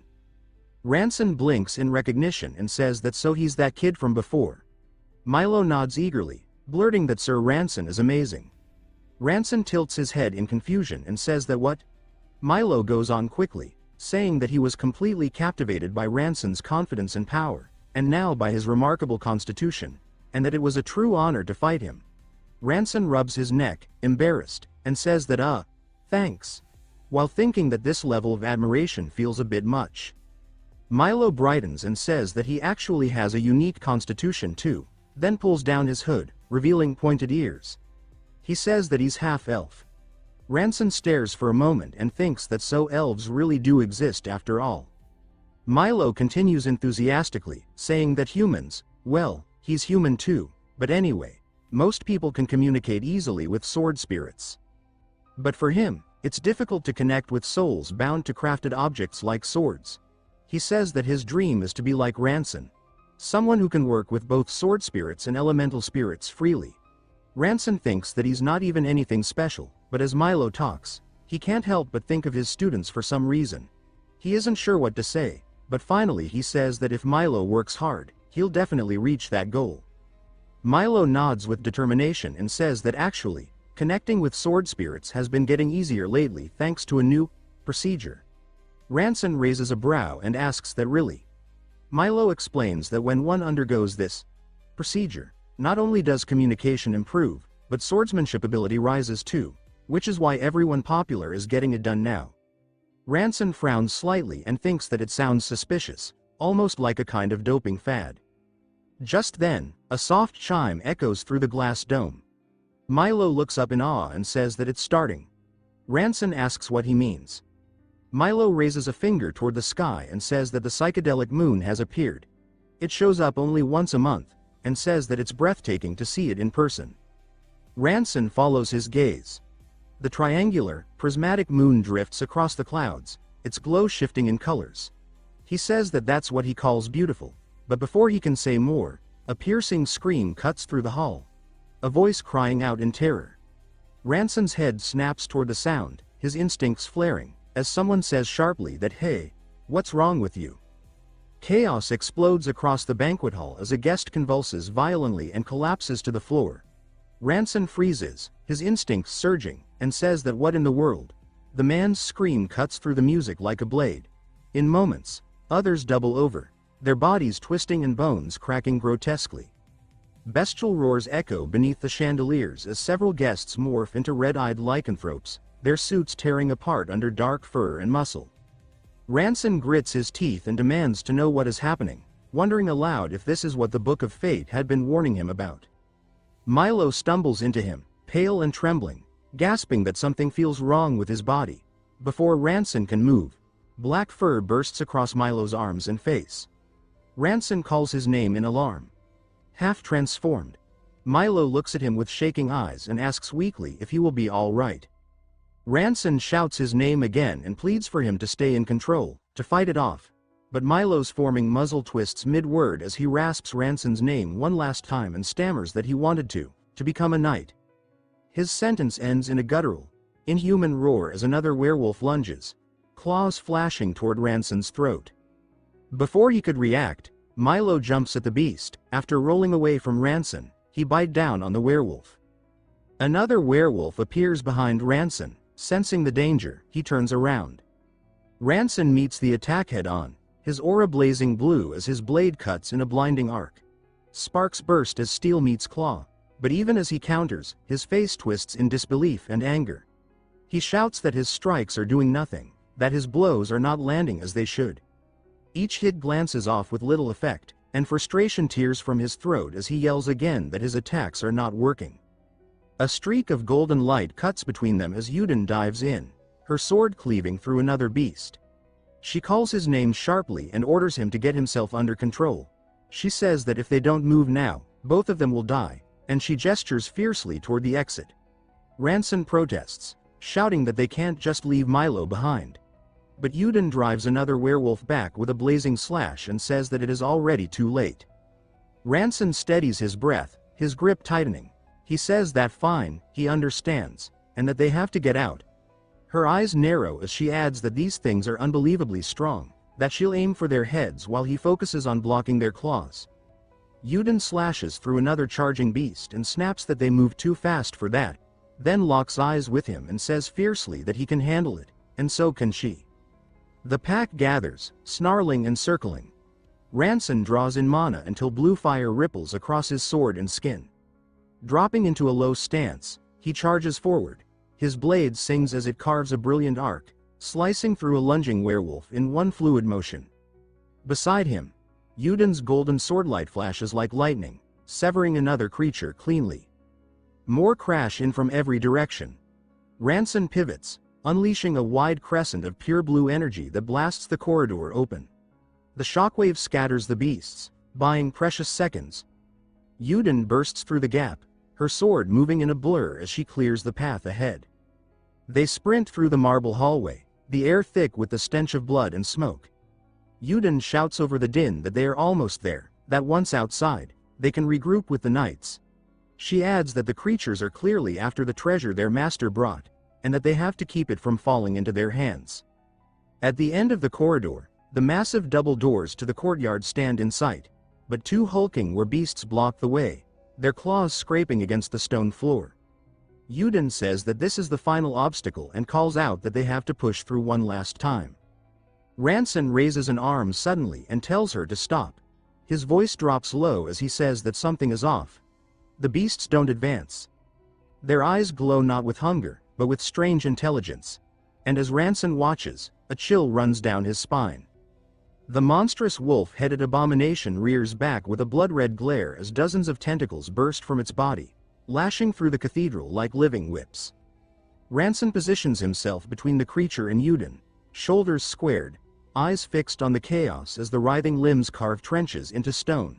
Around them, the cadet's blue eyes lock on the oncoming storm. She unleashes golden arcs of force that slice through the air, severing tentacles and scattering gore in radiant bursts. He realizes she's entered the state of sword suspension, a world where reaction time nears zero. She calls out that it's time to go, and he responds in kind. Together, they advance, cutting down the nearest coils. The severed flesh thrashes across the ground, wriggling as if still alive. A new surge of tentacles crashes toward them. Ranson spins his blade, tracing a bright crescent before him, cutting it down. He commands her to repel the wave. He studies the regenerating limbs and mutters that cutting alone won't work. His thought cuts short as more tendrils stab toward their ribs. Before he could react, she springs forward, taking his place while facing the tentacles. The tendril wraps around her waist and lifts her up into the air. Ranson could only look up in shock as everything happened too fast. In a burst of anger, he prepares to attack. His eyes meet hers, and before he could strike, a tendril pierces right through her. He stood frozen in place, shocked after seeing her being skewered. Moving with ghost-like precision, Ranson's blade whirls in a complete circle, unleashing rings of blue energy that shred the storm of flesh. Each stroke carves a crescent of light, severing limb after limb. Chunks of scarlet meat tumble as he darts through the chaos. He gathers strength and delivers a final, thunderous downward strike on the werewolf. The impact splits the beast. He stands amid the wreckage, breath unsteady, sword lowered. Dark blood spatters his boots. Without a word, Ranson steps forward through the carnage, his blade low at his side. Severed limbs twitch as he passes. Ahead, he pushes open a tall door, and brilliant white light pours over his face. Beyond it, the corridor lies in ruin, rubble strewn everywhere, distorted figures mid-motion, the air filled with the echo of monstrous screams. The scene warps and rushes toward him, collapsing into chaos. He lifts his head, the dried line of blood on his cheek catching the pale light as he watches the nightmarish scene. He stares at the horizon where pillars of color pierce the sky. He thinks that the light, yes, that light, is the cause of everything. Turning sharply, his boot strikes stone in a crisp echo. As he tries to take a step forward, he loses strength in his body and falls down, only to be caught in a flicker of memory. He thinks with a bitter ache that he thought he had grown stronger. But recalling Milo and Yuden, he admits inwardly that he failed to protect anyone. Lying on the stone street, a sudden voice declares the failure to alter history. He frowns, confused, and wonders who this female voice belongs to. The voice continues, broadcasting that it is consuming the broken causality to rewind time. That this power is limited, that if it fails, total defeat follows, and that it wishes him good luck. A book rises from the floor, its pages opening in a surge of green light. The glowing script unfolds across its leaves, recording that in the year 4673 of the Rosarius calendar, on November 2nd under clear skies, the master seized the cult's treasure and returned. The light compresses into a turquoise emblem, an ornate medallion, that falls into dark water. Ripples spread, droplets ringing softly, before a towering splash breaks the silence. The world shifts to bright noon. Hooves clatter against the dirt road. Ranson sits hooded on a wagon, squinting in the sunlight. Beside him, a bearded man reins the horses and glances over, greeting him by name. The man explains that they met by chance and that he took Ranson on as a disciple. Ranson studies his hands for a long moment and realizes he has returned to the beginning. He sits quietly, then speaks, addressing the man as master. He asks about the trophy the master brought back. The man replies that it is a relic of the cult.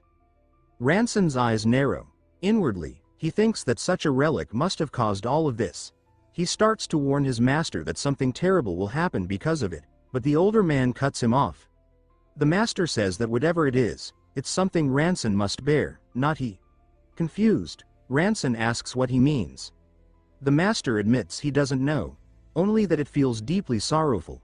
Then, almost gently, he thanks him. Ranson straightens on the wagon bench and says that if that's the case, he has another request, to be taught swordsmanship. The master's lips curl into a faint smirk, and crossing his arms, he says that starting this way is not so bad. Steel whispers free of its sheath. In the open field beneath the sun, the master plants his stance, golden energy winding around his sword. He says that from this point on, he will show Ranson the destination he must pursue. He instructs him to attack with everything he has. Ranson steadies his grip, blue energy flaring along his blade. He says that he is ready, and then he charges, cleaving the air in a sweeping arc that spins the wind into a roaring spiral.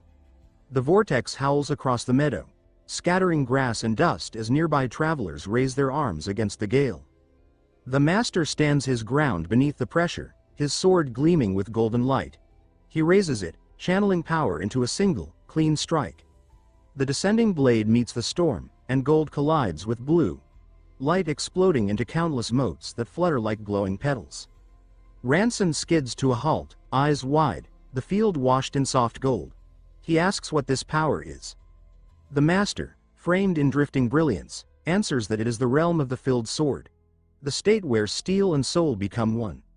He emphasizes again that the filled sword is the complete fusion of one's soul with one's blade in reality. He tells Ranson to remember the energy he saw today and to cultivate his spirit until it becomes as unyielding as steel. Ranson grips his sword tighter, his pulse quickening, and thinks that if he can reach that realm, he'll finally stand at that level. Time passes. Before the academy's grand facade, Yuden places a hand on her hilt and informs him that he will be the one teaching for now. Ranson turns toward the courtyard, his expression calm but resolved, thinking that this time, he will protect them. He trains relentlessly, arcs of swordlight cutting through the air, his cloak snapping with each movement. As the sun sets, beneath the spread of stars, he draws one last clean cut, breath held, and the bell tower's deep toll echoes over the rooftops. The courtyard glows in crimson hues. He continued training like a madman until the nightmarish event came. Inside, the hall windows shimmer with prismatic light. Milo points skyward, exclaiming that the psychedelic gate has appeared. He trembles in awe. Ranson lifts his gaze toward the shifting colors above and thinks with quiet certainty that it has begun. The triangular, prismatic moon hangs crooked in the sky, a shard of stained light spinning slow colors through the night. Below it, creatures that were once trainees lift their heads and roar. Fangs gleam. The air shakes. Ranson lowers his eyes and says nothing. He lets silence sit heavy between his breaths. He thinks about the 2 weeks he spent moving through time, every step meant to stop this moment. He believes most of the trainees who turned into monsters were the ones who underwent the procedure Milo warned him about. He remembers tracing the drugs back to their source and finding nothing wrong. The lack of answers feels deliberate. Behind him, Milo struggles to say his name. Milo's voice breaks as he says his body feels wrong. Ranson's jaw tightens. Sweat slides down his cheek as the truth locks into place. He thinks that the day he tried to erase has returned. Milo's body twists. Dark fur tears through skin, the change crawling up his arms like something alive and hungry. Ranson drops beside him and grips him hard, as if holding him could keep his mind intact. He tells Milo to stay where he is and endure a little longer. A werewolf charges. Ranson rips his sword free. Blue light coils along the blade, tight and sharp. He sets his stance and swings once, clean and merciless. The glowing arc cuts through the rushing shadow. The others don't hesitate. They close in, circling him with snapping jaws and claws scraping the floor. Ranson raises his sword again and thinks that there is no choice left but to fight. He shifts his footing and draws a deeper breath, pulling himself together. The blue aura steadies, then surges. He narrows his eyes and thinks that this time will be different. He believes he can cut them down. He moves. Blue slashes tear across the hall, one after another, carving space out of teeth and fur. A beast lunges for his throat and he twists aside, dragging his blade through its opening. Another snaps at his side and he answers with a rising cut that flashes like lightning. The hall dissolves into chaos. At the same time, Milo is jumped by another beast. It bites down on Milo and refuses to let go. Blood spills across the floor as instinct overwhelms reason.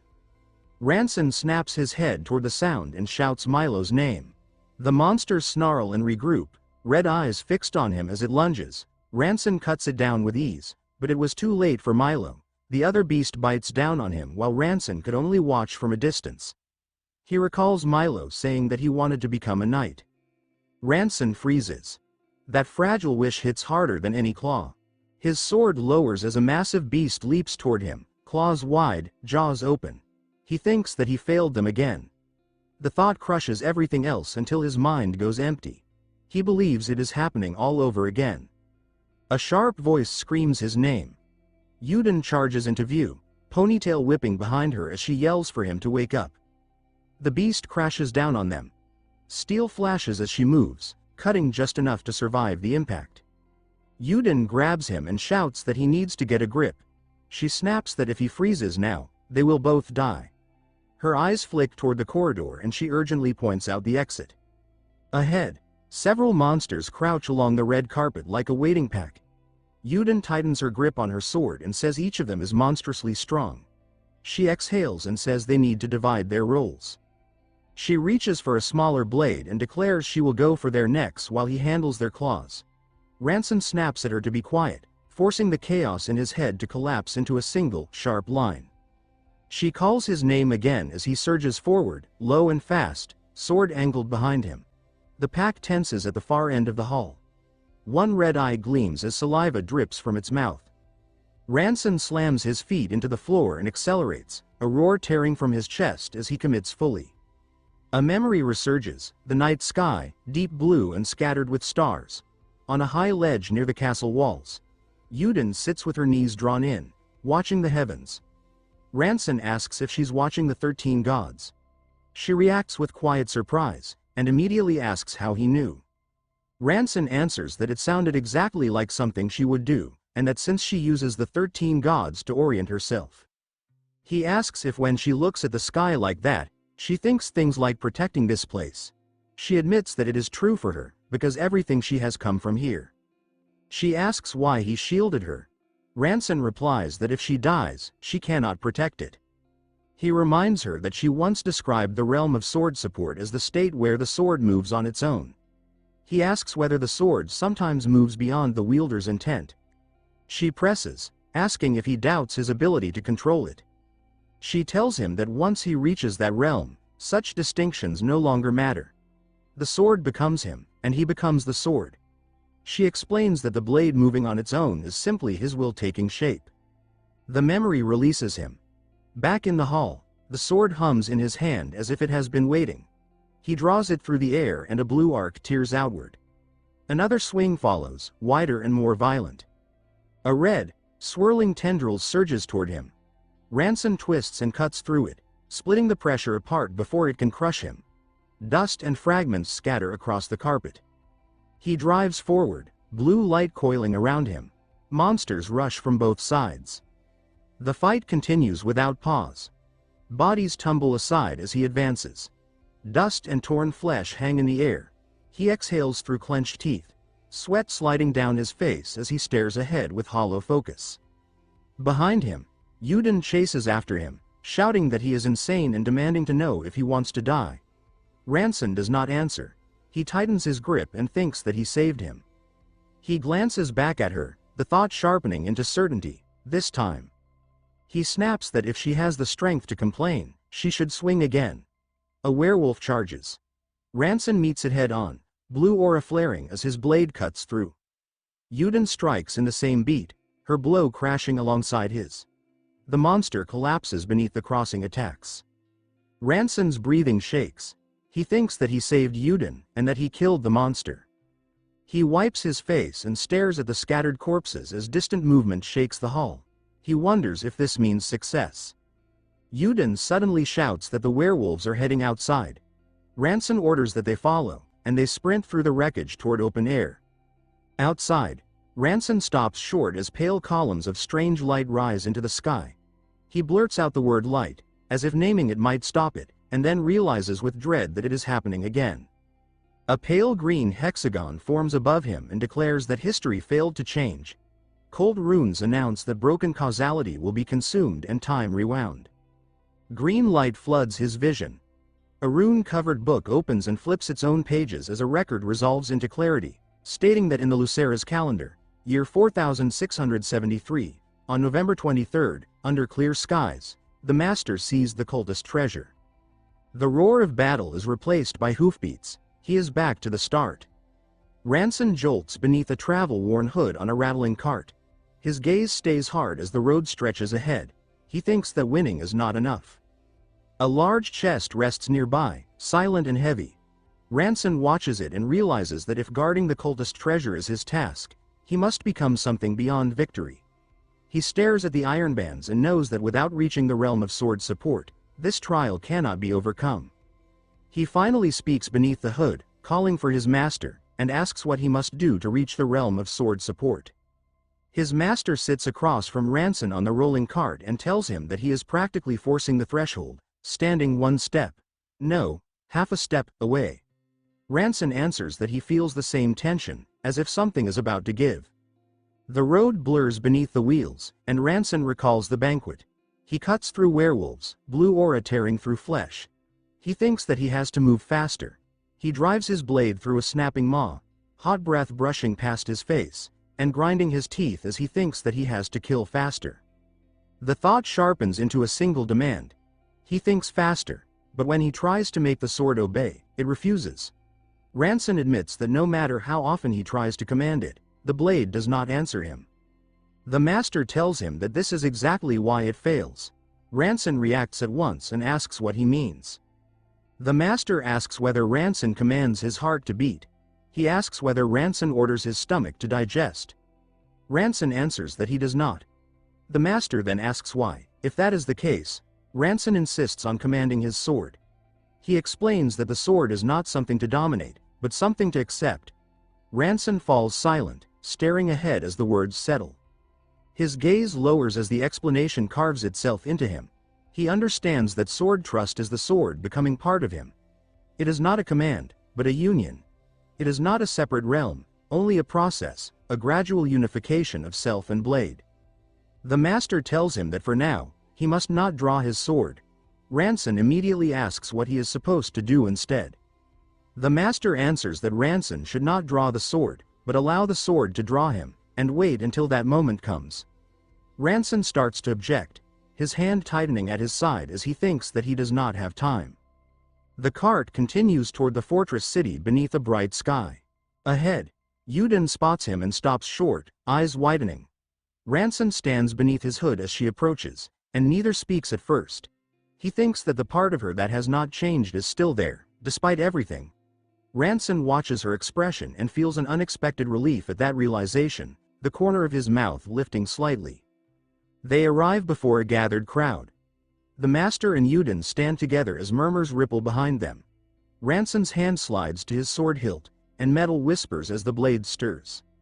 Ranson draws the sword and raises it, calm and steady, as though answering a call he can finally hear. The master watches in surprise and thinks that he expected Ranson to understand eventually, but not this quickly. Two armed men recoil and shout in alarm, one demanding to know what Ranson is doing, the other raging that this is insolence before the Grand Duke. The master thrusts out his hand and orders them to stop. He remarks that Ranson resembles it. The bearded master lifts one hand with a calm smile, halting the disturbance. Ranson stands cloaked, sword in hand, blue energy coiling along the blade. The master explains that this is the state of becoming one with the sword. He then fixes Ranson with a hard stare and asks what Ranson's true intention is. Ranson thinks that it is Yuden, and this city, that he wants to protect them. Yuden stares at him, confused.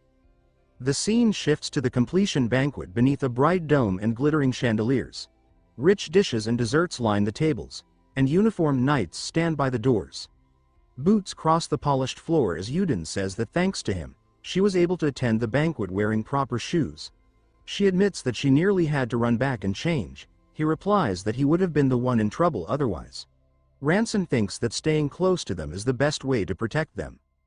Yuden asks what that is supposed to mean. Ranson replies that it simply is what it is. Milo teases Yuden about having a clumsy side. Yuden insists that this was a rare exception and that she is usually serious. Green light and drifting script wash over Ranson's vision like turning pages. A record appears, stating that in Lucera's year 4673, on November 21st, at the end of the day, the master. A warning interrupts, stating that if the works written in the Book of Fate are erased and he returns to the past, only one chance remains. A bell tolls. Through the castle windows, the psychedelic moon rises. Ranson looks up and thinks that he must succeed this time. A sudden roar shatters the hall. Heavy footsteps thunder as werewolves surge inside. Yuden stumbles back, staring at the monsters, and blurts out her disbelief. Ranson grabs her and tells her to listen carefully. He orders that from this moment, she is to lead the knights and evacuate all unarmed trainees. Yuden demands to know what he is saying. She must deal with the monsters first. He continues, stating that he will keep the monsters occupied. Once the evacuation is complete, he orders her to gather all available forces, then look to the south of the city, where she will see a strange light. He commands her to attack that location and destroy the source. Yuden asks if he knows something she does not. Ranson answers that he does, and that she must trust him. He adds that if anyone tries to stop her from destroying that light, she must cut them down without hesitation. Blue aura tears from Ranson's sword as he cuts through the rushing dark, his coat snapping with the force of the swing. His eyes stay sharp as he advances, barely aware of the werewolf surging up behind him. Then he realizes the sword is already moving. The blade snaps through the air faster than his body can follow. Ranson understands that he is no longer directing it. The sword is leading him. Another monster lunges, but the blade arrives first. The world narrows into a single, precise line. Information floods his senses, far beyond anything he felt before.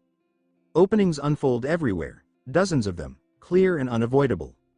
Ranson tightens his expression and recognizes it as the realm of sword insight. Werewolves pour into the hall. Ranson plants his feet, lowers his stance, and grips the hilt with both hands.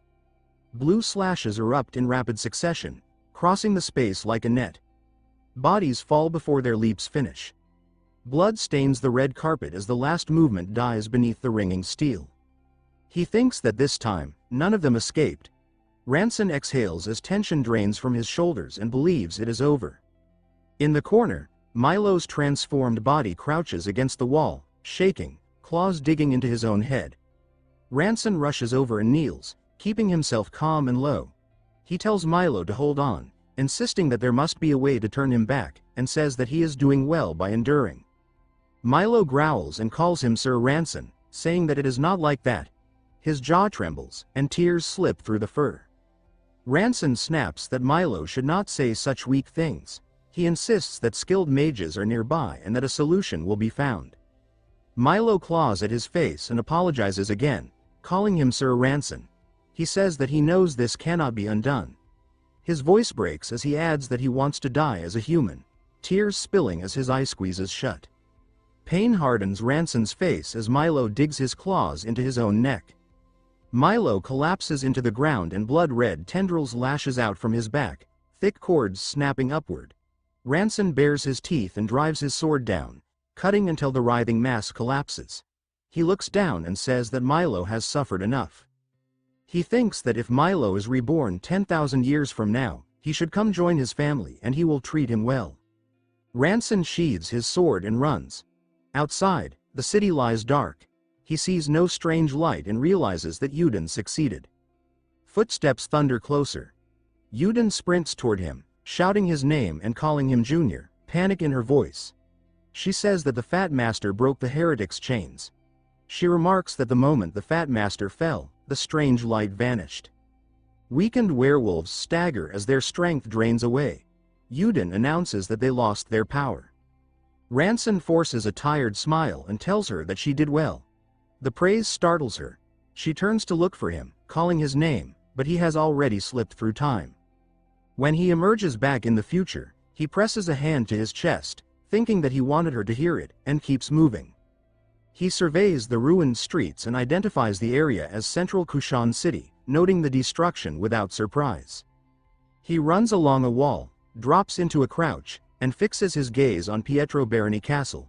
He reasons that his siblings were not at the Lenin estate, and that Ribera likely brought them here because she knew C. He believes they should be safe, but decides he must see them himself. A sharp command orders him to stop. Amber power coils around his neck and shoulder like a leash. Ranson freezes and judges the pressure, realizing the attacker is top tier. He twists free in a single motion, redirects the blade, and breaks her stance. The attacker's face comes into view. Orange hair, blazing eyes. Ranson recognizes her and says Katrina's name. Katrina freezes, then erupts, calling him Oppa and insisting it is really him. She grabs at him, overwhelmed and unable to believe he is back. Ranson asks when she returned. Katrina answers that it was 2 days ago and explains that C warned them after the Kaisia's attack and told them to return. She then shouts for everyone to come out. Windows and doors open as she announces that Ranson is back. Bursun appears grinning. Others crowd behind him. Daisy freezes in shock at the name. Ranson lifts a hand in greeting as the noise swells. He feels it finally sink in that he has returned home. The warmth fades quickly. They gather around a table under lamplight, faces tense. Ranson says he will get straight to the point. C explains that in the week since Kaisia's fell and Ranson vanished, Ashley devoured half of Kushan City. Ranson stiffens, repeats the name, and identifies Ashley as a former bandit leader. He demands how that could have happened. C admits that she was shocked as well, and says that before long, Ashley nearly devoured them too. C continues, explaining that Ashley did not stop at expansion and openly applied pressure. Ranson asks what kind of pressure she means. C hesitates, falling silent for a moment, and Daisy finally admits that Ashley wants to marry her. A stunned reaction escapes Ranson as he stares at her, momentarily convinced his hearing failed him. He thinks that what he just heard makes no sense at all. Around the table, everyone freezes. Ranson rubs the back of his head, repeating the thought to himself in disbelief, wondering if Ashley really intends to do that. C regains her composure and explains that roughly 3 days after Ranson disappeared, Ashley was the first to move. She says that Ashley recruited the territorial army, formed alliances with the most unsavory noble families, and even pulled in previously neutral factions. She adds that he absorbed Cassius's elite troops, known as the Red Warrior Corps. She finishes by stating that in just 7 days, Ashley seized control of nearly half of the city's military power and even hired the Koleschic Brotherhood. Ranson replies that he understands. He thinks that an overwhelming amount happened while he was gone and realizes that if he had returned any later, they would have been overwhelmed. Daisy calls him brother and tells him to calm down, but Ranson leans forward and says that he is already calm and thinking clearly. He insists that he is serious and asks where he needs to go to kill Ashley.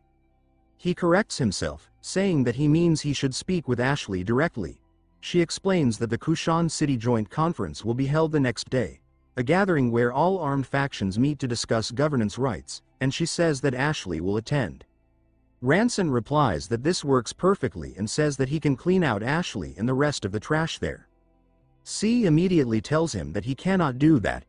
She explains that maintaining order in a city like Kushan requires a certain amount of armed power, whether they like it or not. She places a book on the table and explains that it is the kill list. Ranson opens it and scans the densely packed names. She notes that names written in blue belong to factions with some sense of decency, black marks those beyond redemption, and red sits between the two. He remarks that even those in red survive on drugs and loan sharking. Still, he acknowledges that the red factions must be tolerated to keep the city stable. He asks if that means Ashley is also marked red. The room falls silent. Ranson's eyes narrow, sharp and cold. C confirms that everyone listed will gather at the conference the next day. Ranson closes the book and says that is enough, adding that they will proceed accordingly. By morning, the city's ruins stretch beneath an open sky. Broken walls and collapsed buildings cast long shadows as armed figures converge toward a single location. Someone points and shouts in disbelief, spreading word that Ranson is alive. Faces resolve in the crowd. Escorting Ranson are Katrina Egan of the Lennon family, Baron Doronia of the same house. Ashley turns fully, eyes widening, and identifies Ranson aloud. He steps forward with visible relief, saying that Ranson truly returned and that he is glad he is safe, extending his hand as onlookers stir at the sight of him. Ashley smiles broadly and offers his hand. Ranson faces him without expression and offers no response. Ashley asks whether Daisy is absent. Ranson asks why Ashley brings her up. Ashley replies that he favors women with strong pride. Ranson's gaze hardens as he thinks that Ashley is unhinged. Ashley asks whether Ranson heard about the proposal and says that he hopes Ranson will view it favorably. He adds that becoming family would not be a bad arrangement for the new count. Ranson repeats the phrase and asks what Ashley means by new count. Ashley answers that Ranson naturally holds that position and says no one present would deny it. Ashley continues smiling as he adds that even a count cannot ignore his faction, since half the city already belongs to him. Ranson responds that he heard there was trouble while he was gone. He opens the kill list and begins reading names aloud. He declares their crimes and delivers sentences, pronouncing execution without hesitation. Ranson names the Karu family. He reads the charge of an entire household slaughtered and robbed. Ranson calls Katrina's name. She steps forward, asks to handle it herself, and carries out the execution in a single clean strike. Shock ripples through the square as voices rise, calling the scene madness, unable to comprehend the speed of judgment. Ashley watches with a strained smile and comments that the new count is terrifying. He adds that this kind of forceful opening is fitting for a ruler. Ranson does not slow. He continues reading, continues judging, continues sentencing. The Lordran family is condemned and executed. The Heron family follows. Then the Dasbiker family. Then the Lucas family. Each name is spoken by Ranson first, each death carried out immediately after. Ashley forces a laugh and addresses him as Count, saying that everyone has received the message by now. He warns that pushing too hard might cause backlash and suggests stepping in. Ranson ignores him and continues forward. Ashley's eye twitches as sweat runs down his face.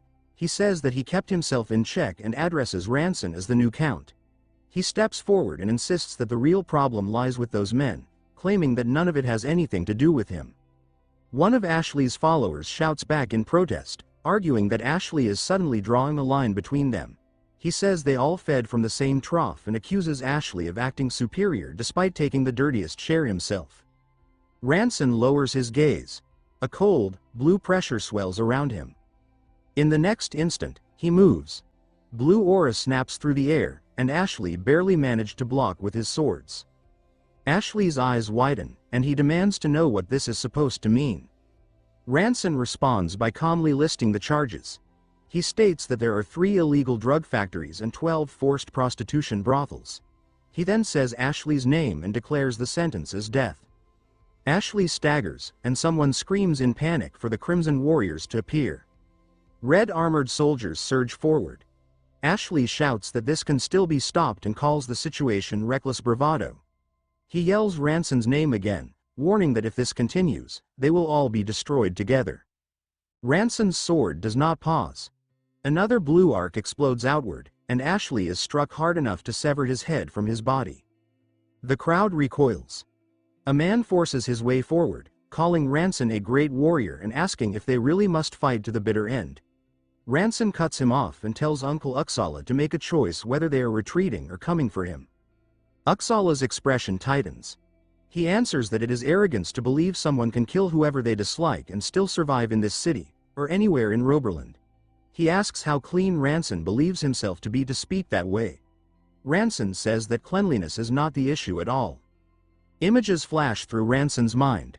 Families torn apart, a child screaming for his mother, homes destroyed, more orphans abandoned to the streets. He decides there is no point saying anything further. Ranson steps forward and strikes. Blue light tears beside Uxala, cutting down 2 men in half. Uxala screams in outrage, demanding to know what the rest are doing and shouting that he intends to kill everyone if they don't fight back. That if they do not unite now, they will all die. Fighters grit their teeth and draw their weapons. Ranson turns his blade toward them and says that they are right. He says that he will kill everyone, so they should all come at him. They charge. Ranson remains low and steady as blue aura erupts again, forming a lattice of cuts. The first attackers are shredded mid-charge. Uxala swings wildly and curses him, but Ranson's next arc arrives first, severing him and sending the body flying. The crowd falters, voices shaking as they call it madness. Someone finally understands what they are witnessing and trembles as he names it the level of a Grand Master. Ranson straightens and asks what comes next. He asks whether these men are the ones Ashley hired. A group steps forward, identified as the Calceric Brotherhood. Ranson turns to face them. One of them drops to his knees and begs for mercy. Ranson's expression tightens into an awkward twitch as he thinks that he is not skilled at handling this kind of turn. He studies them and decides that they are not truly vile, noting that they are among the few left in Roberland who still understand a sense of romance. Ranson orders them to kneel off to the side and raise their hands. They comply without resistance, lining up with arms lifted. He mutters that there should be about 70 of them remaining. Ranson says that they should finish this. Ranson cuts them down one by one like tofu. One man glances at Ranson's silhouette and says that no one can win against that, then screams for everyone to run. From above, the air whistles. A volley of arrows rains down, piercing the fleeing men and dropping them where they run. Archers on the rooftops continue firing, their leader shouting that none are to escape. One survivor stumbles, looks up in terror, and Katrina steps into view with a sharp grin, announcing that they are here as well.